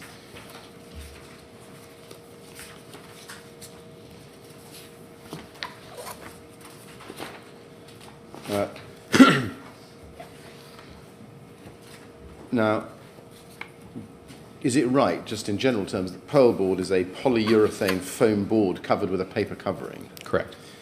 And that it formed part of the original construction of Grenfell Tower, above the perimeter of the windows in each flat? That's my understanding, yes. It's shown as an existing feature on some of the architectural drawings for the refurb. It's also present below the windows on the external wall of the building, covered with a layer of plasterboard. Right. Now, on page 85 at paragraph 387, you say that you don't believe that it played a central role in the spread of fire once the external cladding ignited. However, it may have played an as yet undetermined role in fire spread and growth within the compartment of origin. Do you mean flat 16, or do you mean all flats into which the fire then entered? In this instance, I mean flat 16. Was the presence of Pearl board a route or mechanism by which fire could break back into flats or propagate within them once it had come back in? Given its location in a band, I believe 350 millimeters in width, around the exterior wall of the entirety of every flat that I'm aware of in the building, then that Pearl board on the ceiling would be one of the first combustible materials that a fire coming into the flat through a window would find as it was coming in. So I think, notwithstanding the materials around the actual window itself. It's potential. There is a potential that could have been the first material ignited within a compartment where fire is spreading into it. Whether that is significant in terms of all the other combustible materials within that flat and the very severe fire, certainly an upward fire spread that we would expect, I think is hard to say. Very good. A couple of slightly more stray questions. Have you identified during your survey of Grenfell Tower the use of any polyethylene gripper rods or stays around the window detailing? For example, to hold the aluminium frames in place?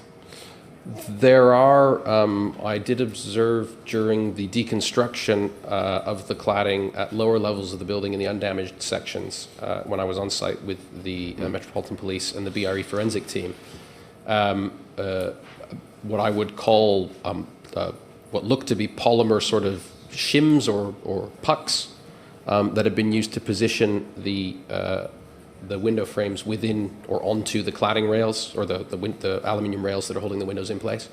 I'm not entirely sure if that's what that question is getting at. I'm not entirely sure what a polyethylene gripper rod is, if I'm being honest. But there are certainly little bits of polymer shim that seem to have been installed in sort of an improvised manner to get the window exactly where they want it. And have you been able to form any view about whether those shims or pucks, as you describe them, contributed in any way to the spread of fire or smoke? The mass, these are quite small shims, so the mass of material that's present is quite low. I wouldn't expect any significant impact in terms of the available fuel, that sort of thing. I suppose it's plausible, given the role that they appeared to be performing, that loss of mechanical properties of those shims could lead to loosening of the window frames themselves under heat, but that would be speculative. Right. Have you seen any evidence that happened? happened? I've not seen any evidence of that happening, no. Thank you. I'm now going to turn to a different topic altogether, coming away from materials, and I'm going to turn to the geometry of the building and the presence of cavities and channels in the structure, and to see how and where some of those materials we've been discussing this morning, Professor, fit in. Can I start by going to page 41 of your report and showing you paragraph 3.2.4?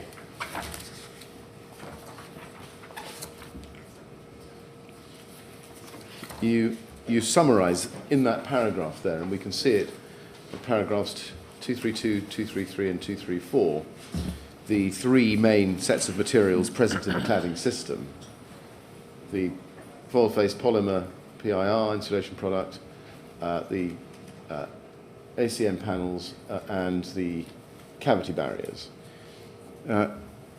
And you've provided some sketches at figures 16 to 19 at pages 43 to 46 of your report, and we'll come to those in a bit more detail shortly. Can I start, though, by taking you to page 47? We'll start with PE and exposed edges. This is figure 20 on this page, page 47. And you've identified this in the text next to figure 20 as the detail of edge of spandrel section ACM external cladding cassette from level 4 of Grenfell Tower outside flat 16, provided to you by the MPS.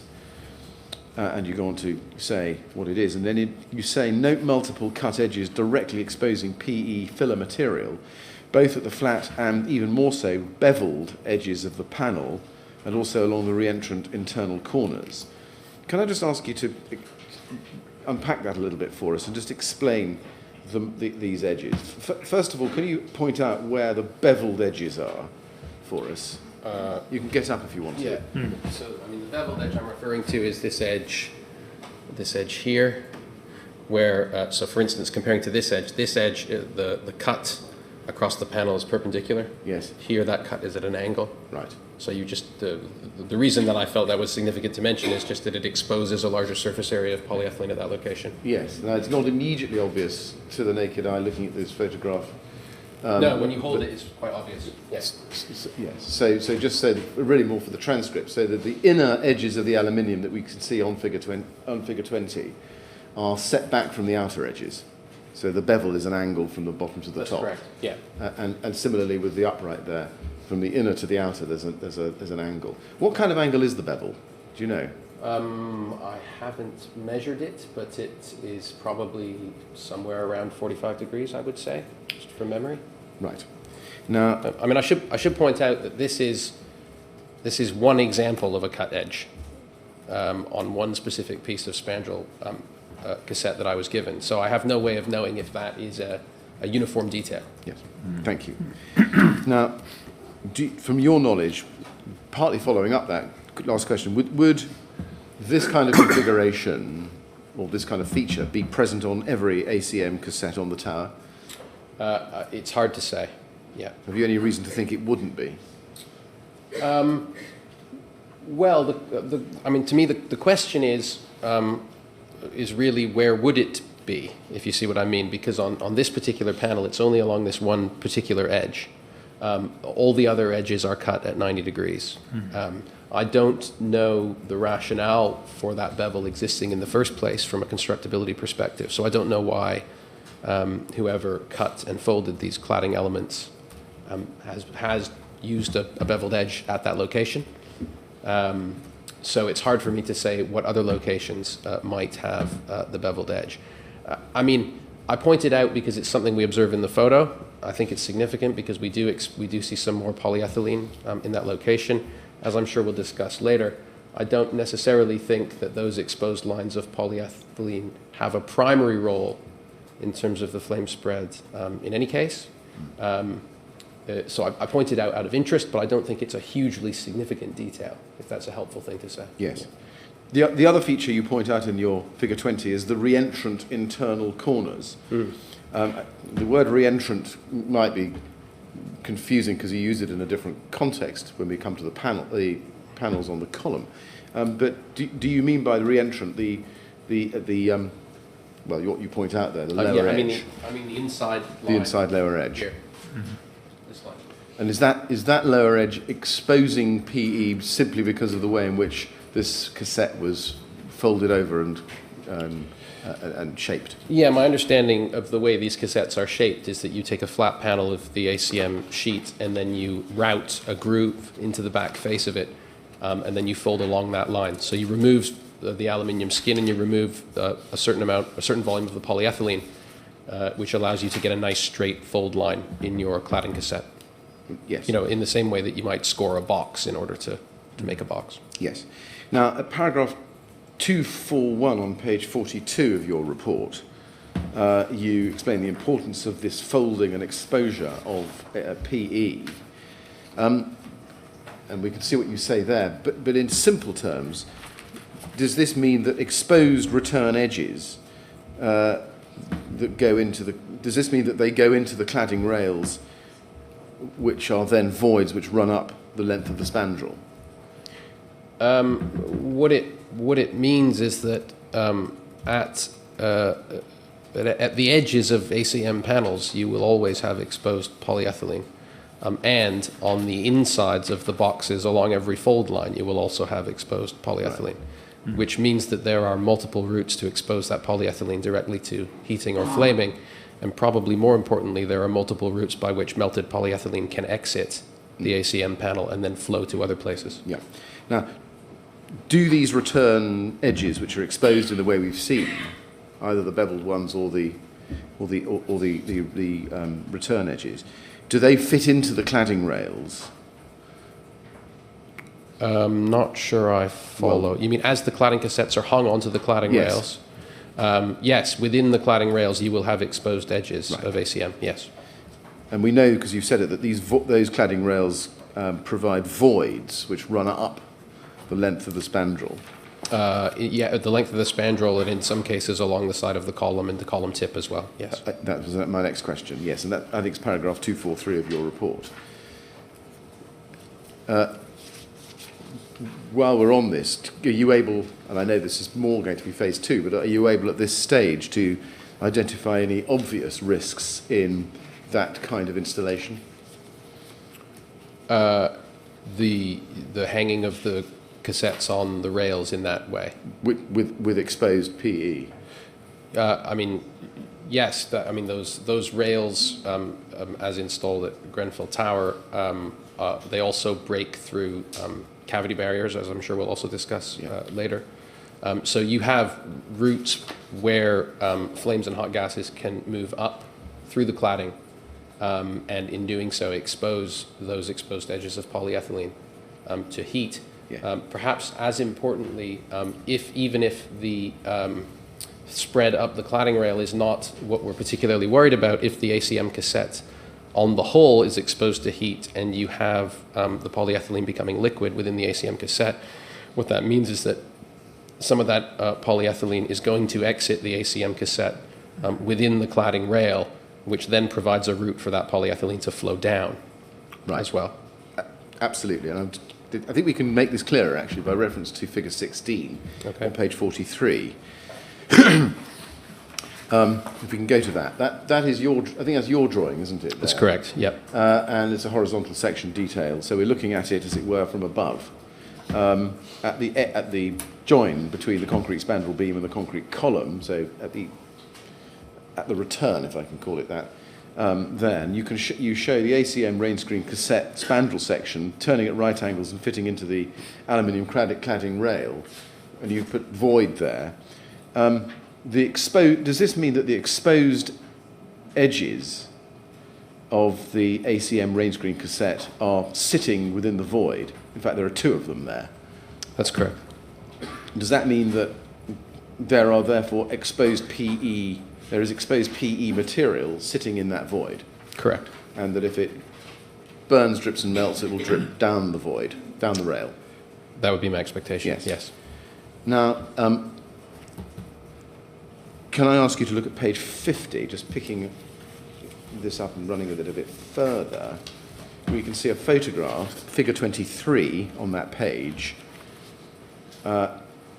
Is that at the same location that compares with figure 16 on page 43 we've just been looking at? Yes, although the photograph is perhaps a bit confusing given that multiple elements of the cladding system have been removed on the left-hand side of that photo. Certainly. But looking at the... well, if you can identify from that photograph the return element that runs into the cladding rail, are you able to do that? Yeah. Can you just do that for us, please? So I imagine what you're talking about is this line along the side of the spandrel cassette. Yes. And there's this small cover strip of ACM, which is sort of adhered to the side of that. Yes. And then there are these bars here that are running side to side in the cladding rail. The cassette has sort of hook-shaped cutouts in the side, and it hangs onto it. Right. And that cutout side is all exposed PE. Yes, I see.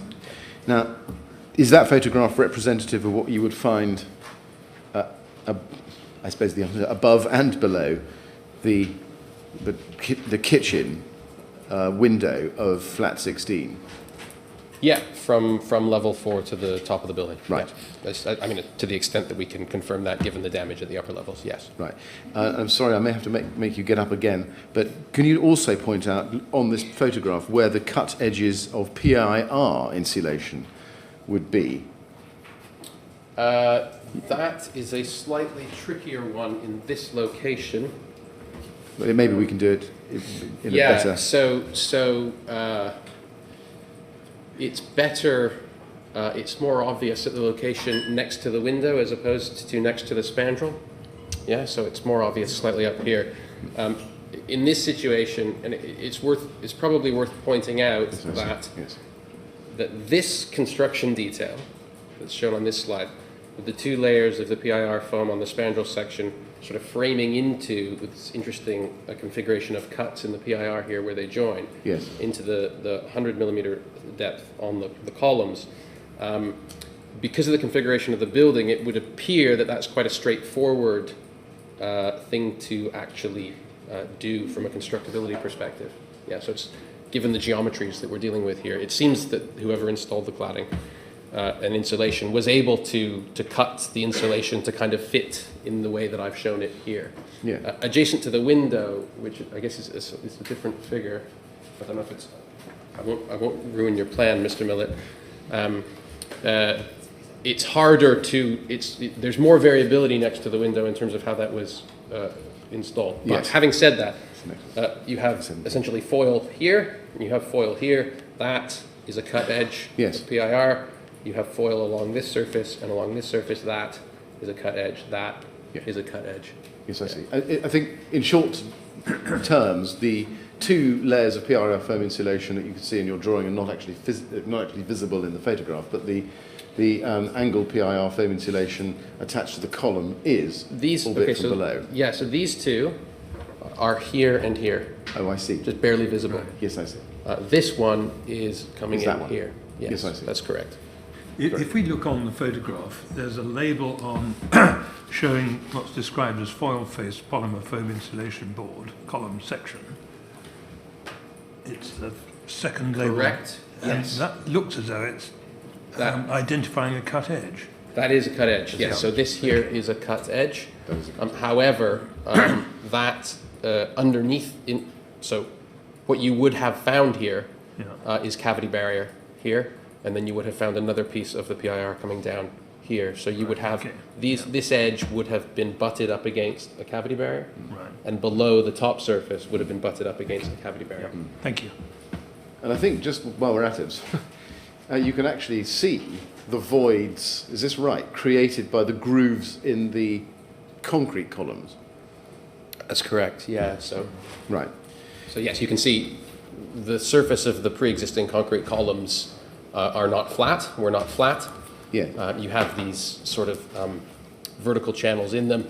It's worth saying that in some locations on the building that I've inspected, there has been an attempt made apparently to close those at the locations of cavity barriers with spray foam. In other locations, not so, as is shown here. With spray foam? With spray foam, yeah. Right.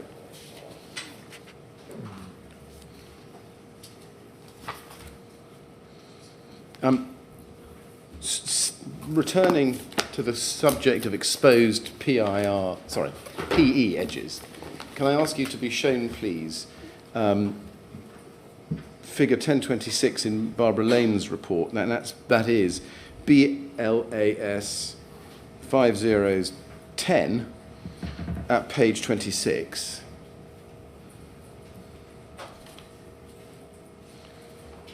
And this is paragraph 10.4.8 of Dr. Lane's report. And you can see on the right-hand side of that figure the photograph we were looking at earlier with the beveled edges. On the left-hand side of that figure, there is a location photograph identifying where one would find those gaps on the building. And Dr. Lane has related the beveled edge to the edge of the panel, as you can see, under the return at 90 degrees back above the head of the window. Can you see that? Yep, Do you agree with that? I do. Does that tell us that, in fact, there were exposed polyethylene edges open to the atmosphere? Yes.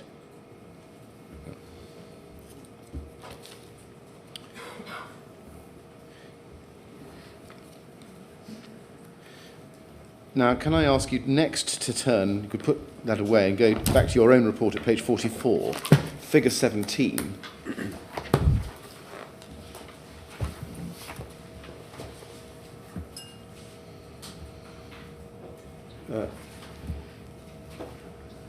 Now, that shows the geometry of the cladding system at the junction of a window unit and a column on the east face. Is that right? That's correct. Now, there's a photograph I think we can relate to this. So if, Paul, we can keep this on the screen and go, please, to page 55 of your report.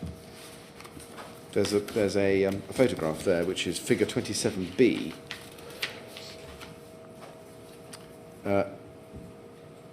And we've got a similar photograph as we had before under A, and under B we've got a different photograph. Can you help us with this? First of all, in the photograph, is this representative of what you would find adjacent to the kitchen window of flat 16? Yeah. Yes. And on this photograph, and using both the photograph and the diagram, can you help us? Where would the exposed edges of ACM panel be in that assembly? In this case, the exposed edges of ACM panel are sort of just there at the tip, where it comes in Yes. here. Yes. And at this corner here, internally, you would have an exposed reentrant corner. Now, just at that little elbow joint, I think you're pointing out in your own just here. in Yeah. figure 17. So you would have that routed joint there to create the fold. I see. And is that like what you call the return edge in the photograph we looked at earlier? Correct. So obviously a different angle. A different angle, yes, exactly. Are any of the voids that you can see in the diagram, figure 17, relevant to fire spread? In this figure, yes. One issue that is a bit of a sticking point is you can see that I have kind of lightened this piece of polymer foam, Yes. of PIR foam insulation. And that's because the condition of the insulation boards in that location adjacent to windows over the building is variable. So we don't always find that piece of foam existing. So in some cases, this piece of foam that I have here, which is a small piece that's cut to basically fill a very small, awkward bit of cladding next to the window, is just not there. And indeed, yesterday, I believe, Professor Terrero was shown a picture where this piece of board has been cut square, and Yes. it just comes up and it just stops. Yes. And there's no piece of insulation here. That's from Dr. Lane's report. And, Right. and we see variable configurations of the cuts in the PIR boards, certainly in the lower levels of the building.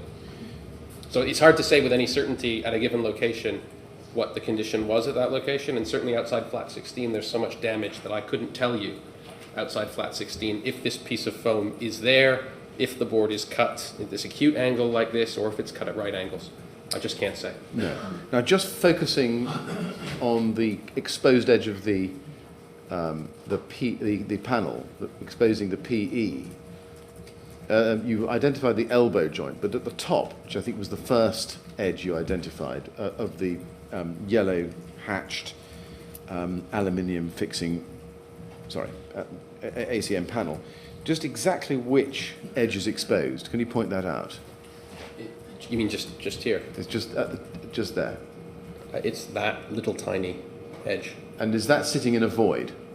No, it's sitting, as you can see in this picture, barely.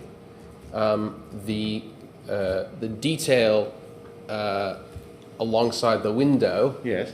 it's very difficult to see, but you can see that you have the window frame, Yes. which is the darker gray, and then you have a secondary element here, which is a little metal angle, which Yes. is connected to the window frame, and then the ACM panel is riveted through or screwed through that L-shaped channel. So the exposed edge of polyethylene here alongside the window is actually external to the L. So that it's just there along that line. Does that mean that it would be visible or tangible from within the flat? It's quite close to the frame, so it will probably be quite difficult to get a look at it, but in principle, yes. Okay, but it's exposed to the air. It appears that way. So is this right, that there is actually an exposed longitudinal edge of some 3 millimeters of PE facing into each flat at that location, about, well, 5 or so centimeters, perhaps less, from the window frame? Provided that this detail, as shown here, is consistent over the building, which is a hard thing to verify. I understand that. But on that this gap diagram. may vary. This construction detail, I've not been able to find on any drawings submitted to the inquiry by anyone. So it appears to be an improvised detail in some respects. Right. That could be wrong, and of course material might come to light, but I've not seen this shown on any drawings. Right.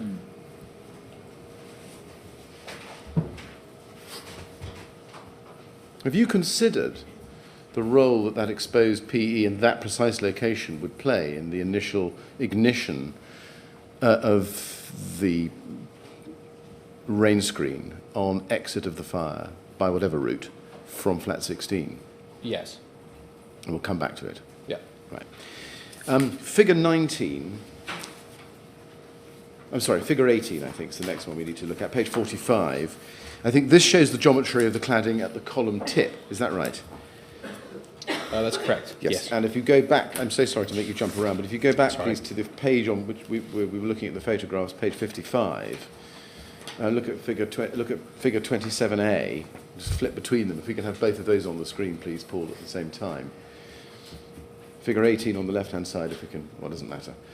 Figure 27A on the left-hand side, and if you can put figure 18 on the right-hand side. Thank you.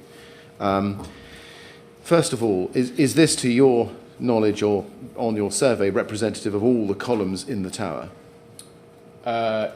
Certainly columns that are on the faces of the tower. At the corner columns, you have a slightly more complicated detail. Right. Because those columns are not sort of triangular, they're more sort of half squares. Yes. All right. Yep. But in principle, yes, it's essentially the same detail. Okay. Now, on that assembly, can you identify for us, please, the location of the exposed edges of ACM? Yes, so you would have exposed edges of ACM there at the tip, there at the tip. This is a little infill piece of ACM, so there, sorry. So there, Yes. there, here, and here. And you say here and here at the top, in the acute angle at the... At the inside, the return of that acute angle, yeah. Because it's been grooved. Because it's, in order to fold it, yes. It's In been order to routed fold it. to fold it, yes. So can we take it that actually any fold of ACM paneling, which we can see in this and indeed other configurations, results in exposure of PE? That's my understanding of the way these are manufactured, yes. So we have, I think, 1, 2, 3, 4, 5, 6 identified locations of exposed PE in the nose assembly. Correct. I call it that. And again, are any of the voids in this diagram relevant to fire spread? I mean, all voids are relevant to fire spread, but specifically this void here within the channel. So this cladding rail, which you can see in this photo here, is coming off the tip of the column. Yes. It's got this U-shaped feature with the bar going across, and this cladding rail here at the column tip is a continuous void which runs all the way from the base of the building right the way to the roof along the column tip. Yes. unobstructed, and the cavity barriers are all cut around that rail, as you can see here. Actually, it's quite a nice picture of the way the cavity barrier has been cut in this instance. No guarantee that they're always cut in exactly this way, but clearly there's no way to have a cavity barrier continue through that U-shaped channel. Thank you. The next one is figure 19 on page 46 of your report. I'm not sure we've got a correlative photograph to put with it, but this is a vertical section detailing the typical geometry of horizontal joints between the ACM cassettes along vertical column lines. That's how you've described it, more or less. Is that representative of all the columns in the tower? As far as I can tell, yeah. Right, including the corners? Yes, in principle, yeah. Now, on that assembly, can you identify for us, please, where the exposed edges of ACM would be? Now, this is a vertical section through the cladding panels. Yes. So you have exposed edges of polyethylene. I mean, certainly right at that location. Yes. Just there. At this location. Just here. Yes. At that location. Right there.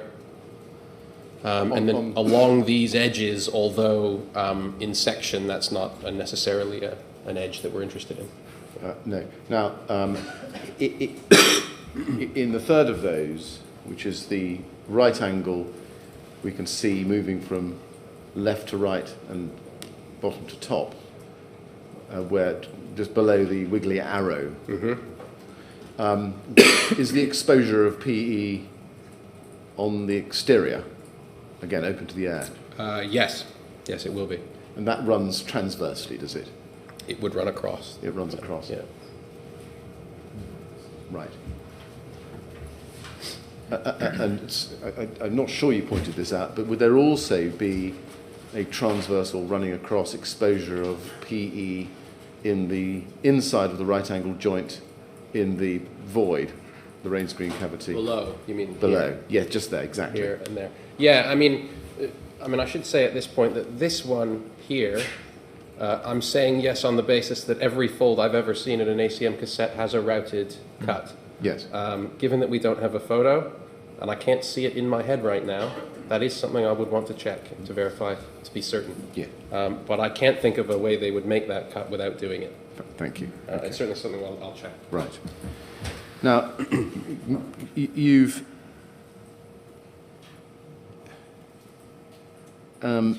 identified these pictures as, and you say, I think, that these are particularly important to vertical fire spread.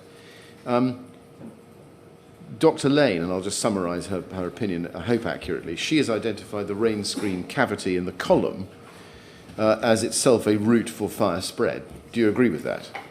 Potentially, yes. You say potentially. Is that why? It will depend. Caveat? It will depend on the effectiveness of the cavity barriers within that cavity at preventing vertical fire spread within the cavity, to the extent that the cavity remains a cavity as the fire grows, which wouldn't be for very long under a very high heat flux. Right, I follow. Quite quickly the rain screen cassettes are deforming or gone or burning, and you no longer have a cavity, which kind of defeats the purpose of having a cavity barrier. Yes. I'm sure we'll come to that. That answer might actually answer the next few questions I've got on this topic, but let's see how we go. Can I ask you, please, to be shown Dr. Lane's report, section 10, that's BLAS 5010, page 16.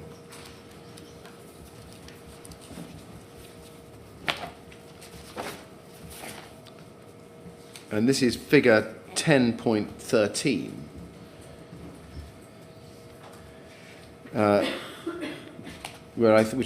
She says, as a 3D image of fuel, ventilation, and heat available within the column cavity of Grenfell Tower to support combustion. And I think you've answered a question about that.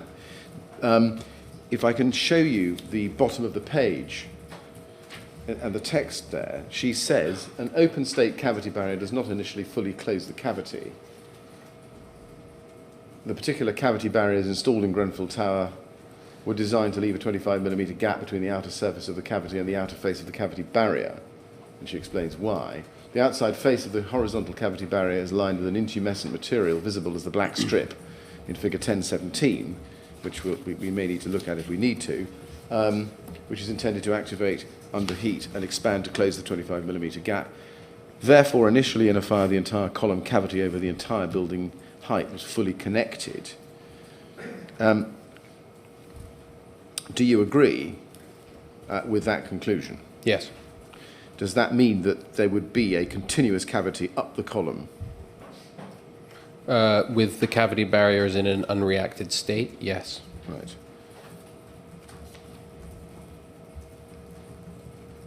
Now, if you look on at figure 1019 in her report, that's page 20.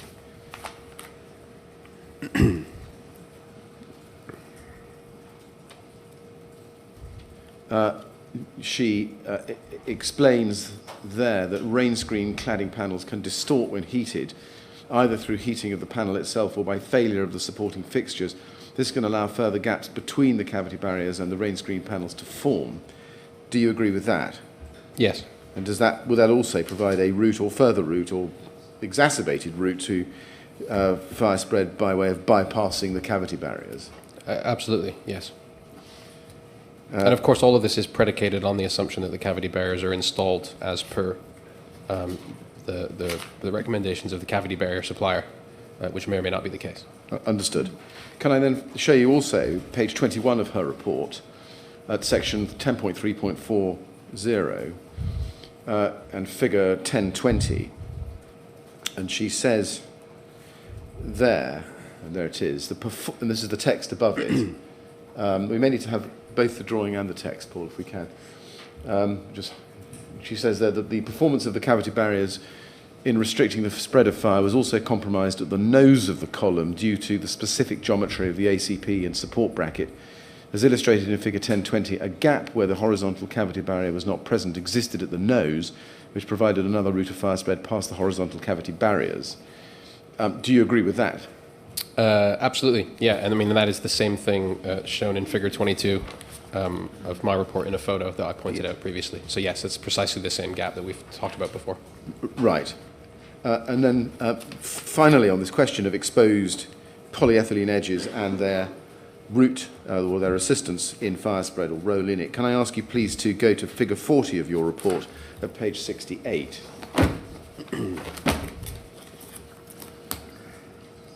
And you'll see that that's a photograph from site inspection during cladding deconstruction outside a typical kitchen window on level 4 looking vertically upwards. Is that, do you think, so far as you've been able to ascertain, representative of the assembly outside flat 16? As regards the cavity barriers? Yes. As regards all of the components that you can see there. I mean, my experience of having looked at the way the cavity barriers were fitted into the awkward spaces, this being one example, is that it was sort of improvised on a case-by-case basis. I wouldn't necessarily say that I mean, as I say, I haven't done an exhaustive survey of every remaining cavity barrier installation on the building, so it'd be hard to say. But my gut feeling, having looked at a lot of them, is that they vary. Right. In terms of identification of exposed edges of polyethylene, would you be able to identify where those exposed edges would be when looking at this picture? I'm sorry to make you get up yet No, again. that's fine. So there's going to be exposed edge along here, Yes. along there, here, yeah, not there. And you would have had a column cassette coming in here and being joined to this, so along this line on the outside of the angle. Now, can I just ask you to stand still? Yeah. Sorry, Fine. still stand. I'm an academic, I'm happier standing. Sorry. Just help me. Above the extract fan, which sits in its panel, you can see a gap where the rain screen panel returns back on a horizontal plane towards the vertical plane of the window set. And we've blown it up there for you. You can see the dark edge below. Yeah. Can you help us whether there would be any exposed polyethylene in that location?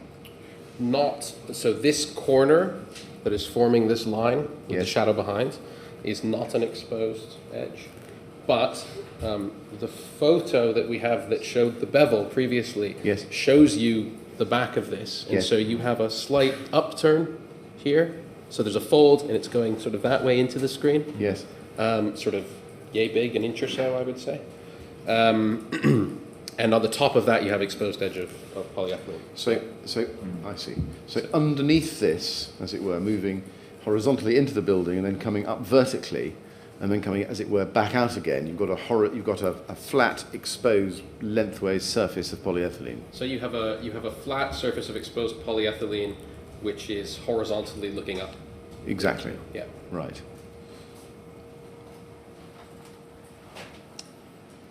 And that gap there that we see, the dark line that we were just looking at a moment ago, is that an opening? Yes. So any flame. That's to provide ventilation to the ventilated rain screen system. So it's intended to be an opening. Does that mean that any flame emanating from the window set, wherever it is on the window set, could get up through that crack and melt or burn the exposed polyethylene? Absolutely. Yeah.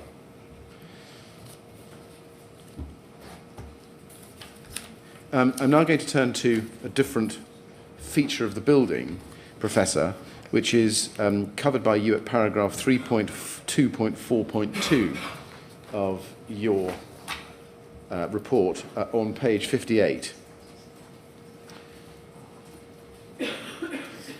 which is the column top and architectural crown details. And can I start by diving into page 61? Within that section, and figure 32, which we have there on the screen, this is, I think, is this right, a drawing of the crown detail? That's correct. And Well, it's a design drawing of the crown detail. I was going to ask you, it looks as if it's come from the from CEL, so it's a design drawing. There's also, can I just have that on the screen at the same time as something else I'm going to show you?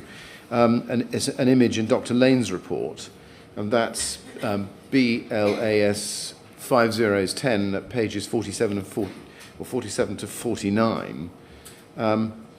And this is figures 1046, 1047, and 1048. We probably can't get them all on the screen, but starting with figure 1046 to start with, if we can. Can you tell us how that relates, that drawing, 1046, relates to the original design drawing?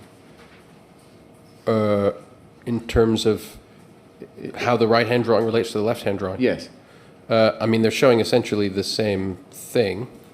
The right-hand drawing is showing a vertical section through the crown detail, whereas the left hand is showing a front elevation of the crown detail. Right. And when we look at the blue part, the profiled cladding panels linking column cladding to top of crown, could you just help us with the orientation and geometry of those panels? Right, okay. So you're referring, I should point out that I'm colorblind, so we need to be a bit careful. So you're referring to this? Yes, I am. Blues are good for me, so we're generally all right. So this section here would be the top of a column, and that on this drawing would be this piece here or this piece here. Yes, I see. I see. Okay. And is that you can see from the drawing that's been magnified, two lines coming down vertically at an angle. What does that signify? That's just showing the way that the panel is folded in order to create the architectural detail that we see at the roof line.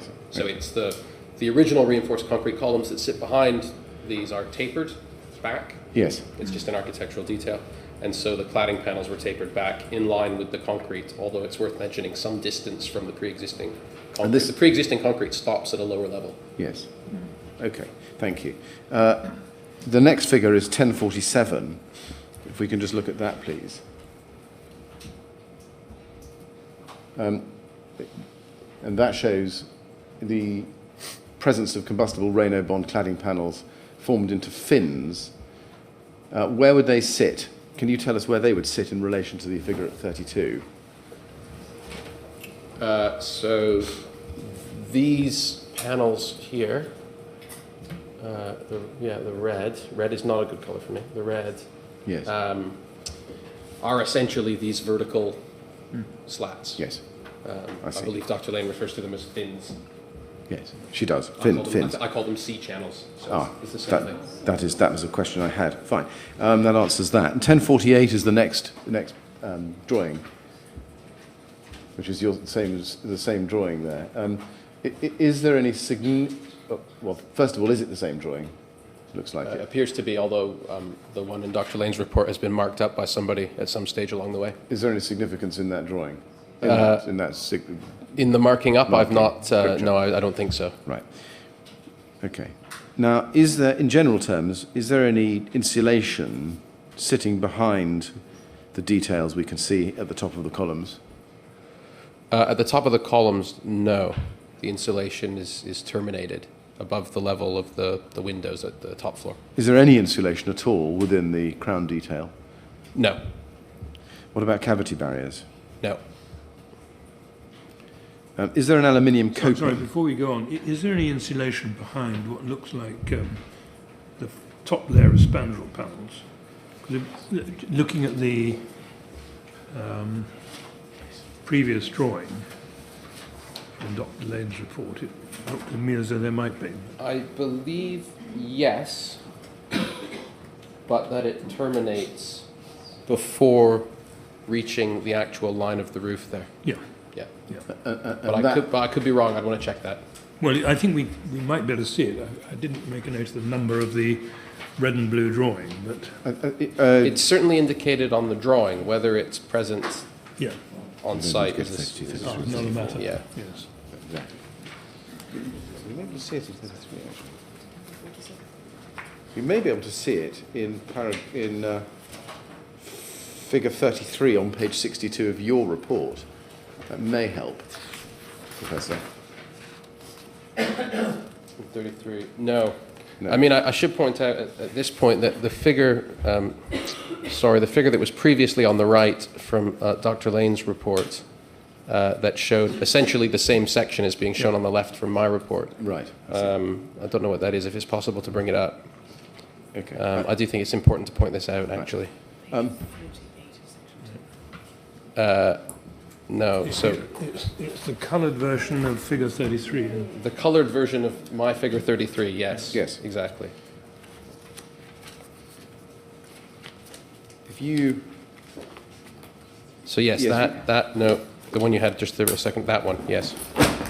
So that That's it. figure there, unfortunately, I was not aware of its existence before seeing Dr. Lane's most recent report. Yeah. So that only became available to me recently. The figure that you had put up a moment ago, Mr. Millett, which was from my report, my figure 33, Yes. you can see that it does not include the details below No. the coping that goes over the side of the roof. No. Yeah.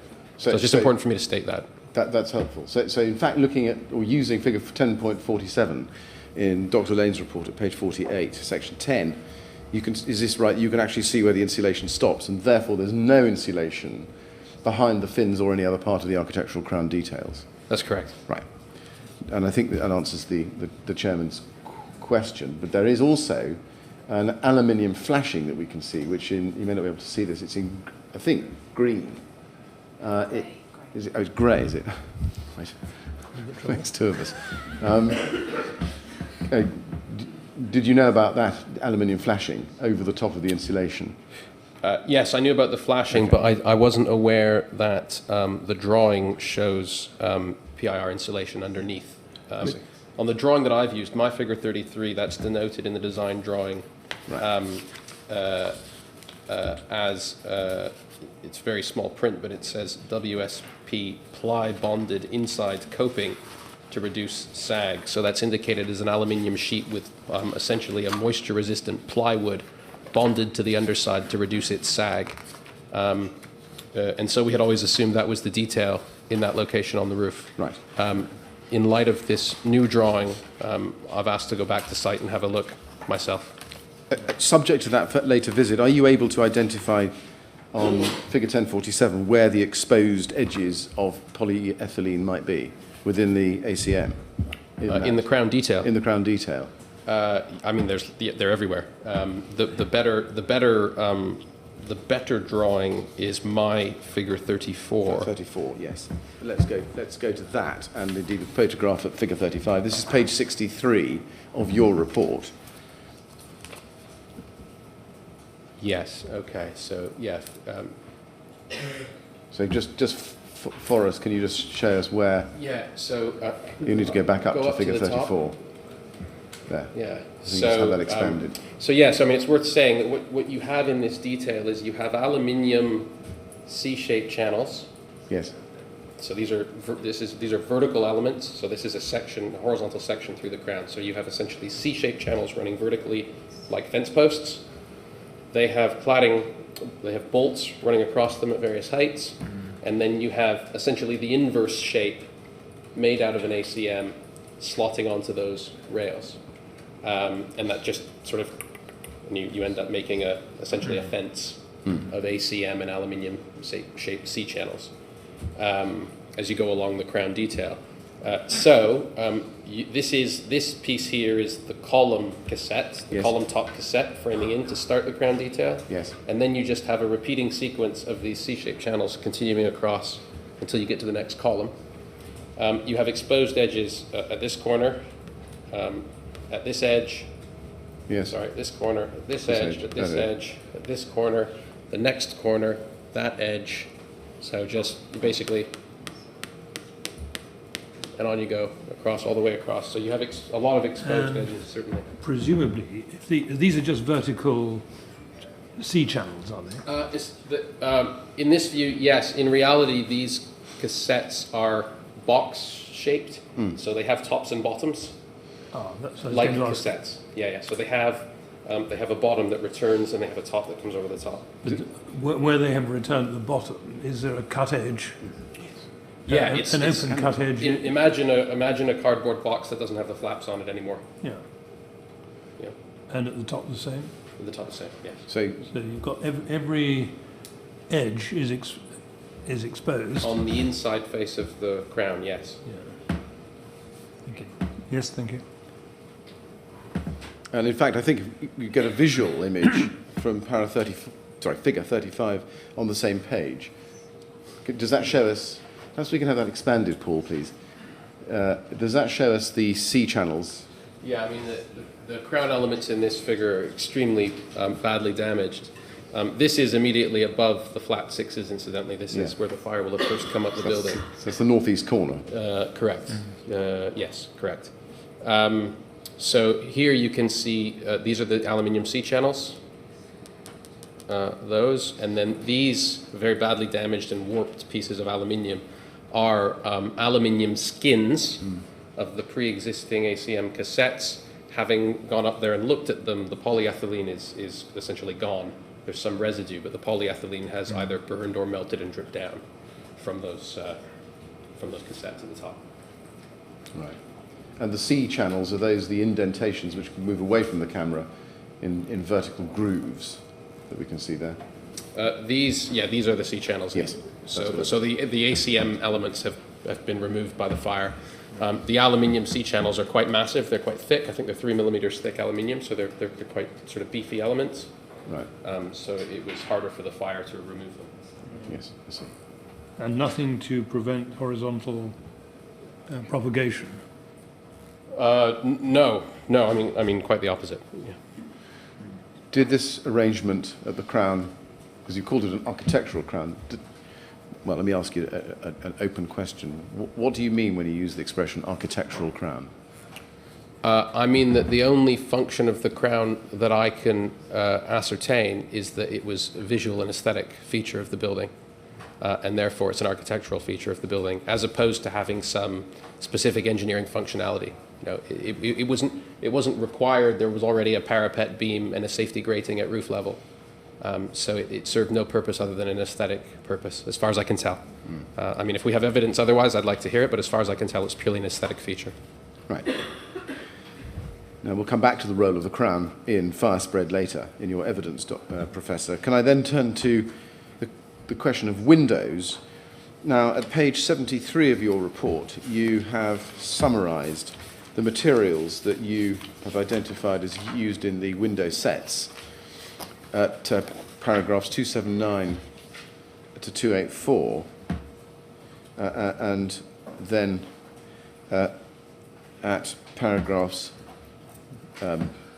specifically 282, 283 and 284 itself, and then into 285 you explain what happens if any of those are, or all three are penetrated for any reason. Now, it's Dr. Lane's opinion, and she's going to attend to give evidence, so we'll have to wait to see what she says. But it's her opinion that once there was a localized fire near the window, the majority of materials around the window had no potential fire-resisting performance. I've summarized her opinion. Do you agree with that? I mean, I wouldn't use the word no. I would say very little. Yeah. So very little potential fire-resisting performance. Correct. All right. Yeah. And she's also concluded, and this is paragraph 9.7.6 on page 48 of section 9 of her report, that once there was a fire in a flat anywhere near a window, there was a very high likelihood that it would break out of the flat into the cladding. Do you agree with that? I mean, I guess it depends what one means by very high likelihood, but I would say it's likely, yes. Right, okay. Would cavity barriers around the window have made a difference at all? It's difficult to say because to be honest, and I have thought about this, I'm not sure how one would put a cavity barrier around windows installed in this manner. So, it's almost an impossible question to answer because I can't imagine how one would actually achieve what one is attempting to achieve by putting a cavity barrier around a window. No, I understand.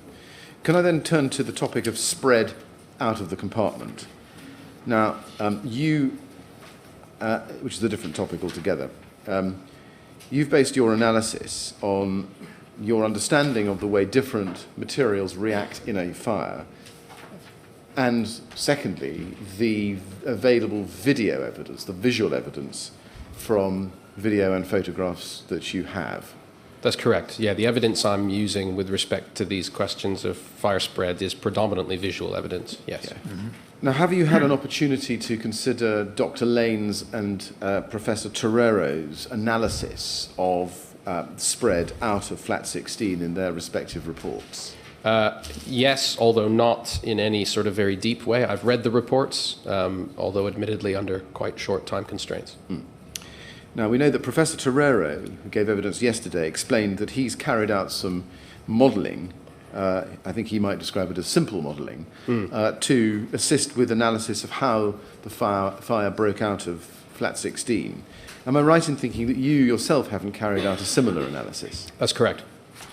Do you agree with Professor Torero that in order to have direct flame impingement onto the ACM panel sitting outside flat 16, you would need a fire of something like 830 kilowatts within the flat? No. If I understand what Professor Torero said yesterday, if I were to attempt to summarize what Professor Torero said yesterday after quite a lengthy discussion about these issues, it would be that the gases exiting, that his preferred fire is between 60 and 300 kilowatts, yes, based on his analysis of the compartment, that the largest of those fires is going to provide smoke layer temperatures in a non-post flashover scenario, yes, at a maximum of about 300 degrees Celsius, but he seems to be leaning towards somewhat less than that, say 200 degrees Celsius. And so that the gases exiting the compartment via the window or the extract fan panel or any other means are going to be in that range, 200 to 300 degrees Celsius for his preferred fire. And that you will also get flames exiting the apartment, exiting the flat for a 300 kilowatt fire that is sufficiently close to the window, so that what you're getting coming out of the flat is hot gases 200 to 300 degrees Celsius, as well as flames exiting the compartment. Flames, essentially a ceiling jet inside the compartment with some flames exiting the compartment. And so the 850, I think, megawatt fire or kilowatt fire is not necessary in order to have flames coming out the window. I could be wrong, but that was my understanding after the lengthy discussion yesterday. The question, I think, is, do you agree that in order to have direct flame impingement onto the ACM panels above the window through an open window, so as to be able to ignite them, you would need a fire of the magnitude of 830 kilowatts? No, I think if you had a fire of 300 kilowatts that was sufficiently close to the window, you could have flames going out the window. Right. In your work and analysis of fire spread, have you taken Professor Torreira's modelling into account? No, because, only to the extent that it was presented in his initial Phase 1 report, and only as a sort of sanity check on what is possible, as opposed to having done any detailed analysis of it. Right. And what about Dr. Lane's analysis? Same question. No, I had not considered that. Okay. Well, I'll ask you questions about those as we go along.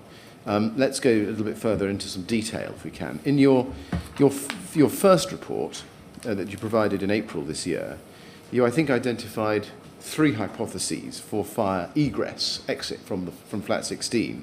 And I'm not going to take you through those in detail, but just to summarize them if I can. For our record, they are at pages 128 to 129, paragraphs 575, 579, and 582. And I think you had 3 hypotheses, B1, B2, and B3. Is this right? B1 is fire spread out of the compartment via the infill sandwich panel within which the extract fan was mounted, or the extract fan itself, igniting the cladding adjacent to the window of flat 16. That's B1, Yep. or was B1. B2 was the fire spread from inside the kitchen due to flame impingement from the internal fire venting through the window opening, leading to the burning of the external cladding. Am I Yep. right? That was B2 originally. Yep. Yeah. And then B3 was fire spread via the different parts of the internal window structure being penetrated by fire, allowing fire spread directly into the back of the cladding cavity from within the flat 16 kitchen. That was B3. Yep. Right. Now, you've now carried out further work, as I understand it, and have reformulated your hypothesis into 2, B1 and B2.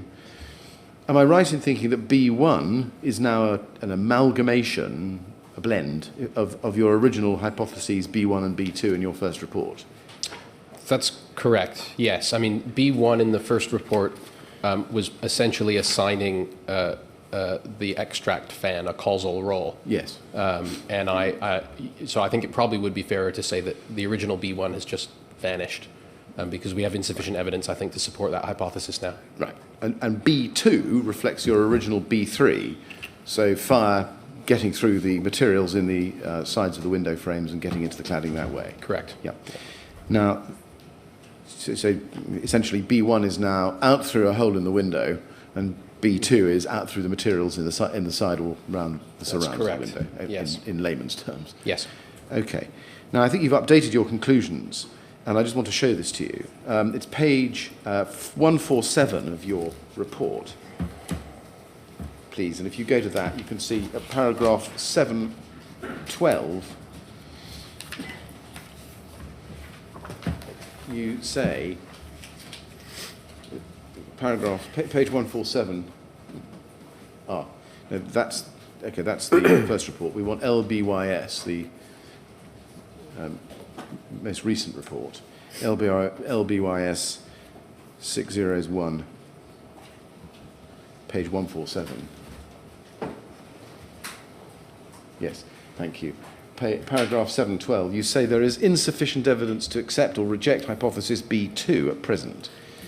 On a balance of probabilities, I consider hypothesis B2 to be equally likely as hypothesis B1 above. Now, it looks from that, and I may be wrong, but it looks from that as if you've changed your view, because in your original report you said that what is now B2, or was originally B3, was you're most likely by a considerable margin. Is that right? Yeah, that's fair. Can you just explain why you've changed your view? Essentially because additional evidence has come to light since I submitted that report. At the stage that I submitted my initial phase 1 report earlier this year, the visual evidence that we had from outside the compartment of origin didn't show any significant external flaming prior to obvious escalation of the cladding fire. Whereas some really key pieces of video evidence came to light through the IWS submissions subsequent to that work, which shows that in those 2, 3, 4, 5 minutes that are critical when the fire starts to escalate, there is external flaming coming out of the kitchen window. And so it is possible that that flames venting out from that window could have ignited the ACM panels. Previously, I had no visual evidence to confirm that that was what we had seen. In addition to that, the new video also shows evidence of melted, dripping, and burning polyethylene on the spandrel cassettes immediately below the window of flat 16, which would indicate significant exposure of the spandrel cassettes above the window, which would tend to support an idea that, or a hypothesis that flames venting the window and heating the spandrel panel directly above the window could have been a mechanism by which the cladding fire gets going. Right. Yeah? If that makes sense. So in short, further video evidence. Correct. Yes. Right. Now, we're going to spend a bit of time just analysing that, just to understand fully what it is. And I will be showing you some parts of your newly updated fire spread video. I'm not going to do that yet, given the time. And Mr. Chairman, what I'll do is I think start with the still photographs as we go through it, and then perhaps take the video immediately after the lunch. Well, that's something we could do. The alternative would be to break a bit early, Yes. so as not to disrupt the flow of the presentation. What would you like to do? I think that's sensible, actually, if I may say so. Break early? Break now. I think we should break now, then I may be able to go take it slightly more quickly by reference solely to the video as opposed to the photographs. Can I actually just ask the Professor, which would be more illustrative for the purposes of you explaining your opinion, the video with pauses or the photographs at figures 58 and following in your report? Do you have page numbers for those? Page 58 is at page 117.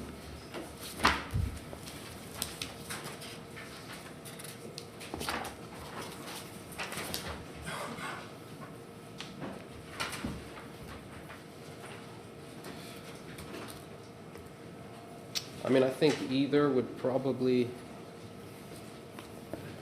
13, either one would work. Right. The videos are perhaps more interesting. Well, let's go, which would certainly use what's more interesting.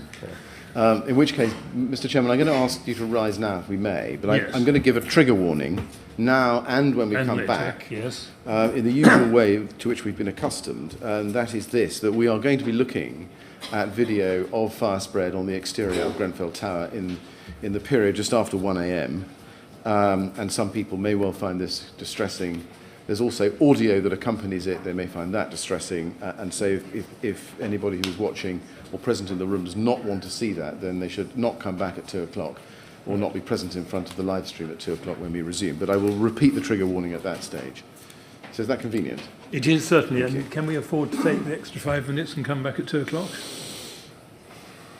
Most unlikely. I think we'll do it we'll anyway. Do that anyway. We're going to break now, Professor, to have some lunch and so on. Please don't talk to anyone about your evidence while you're out of the room, and we will start again at 2 o'clock. Right? The usher will look after you. Okay.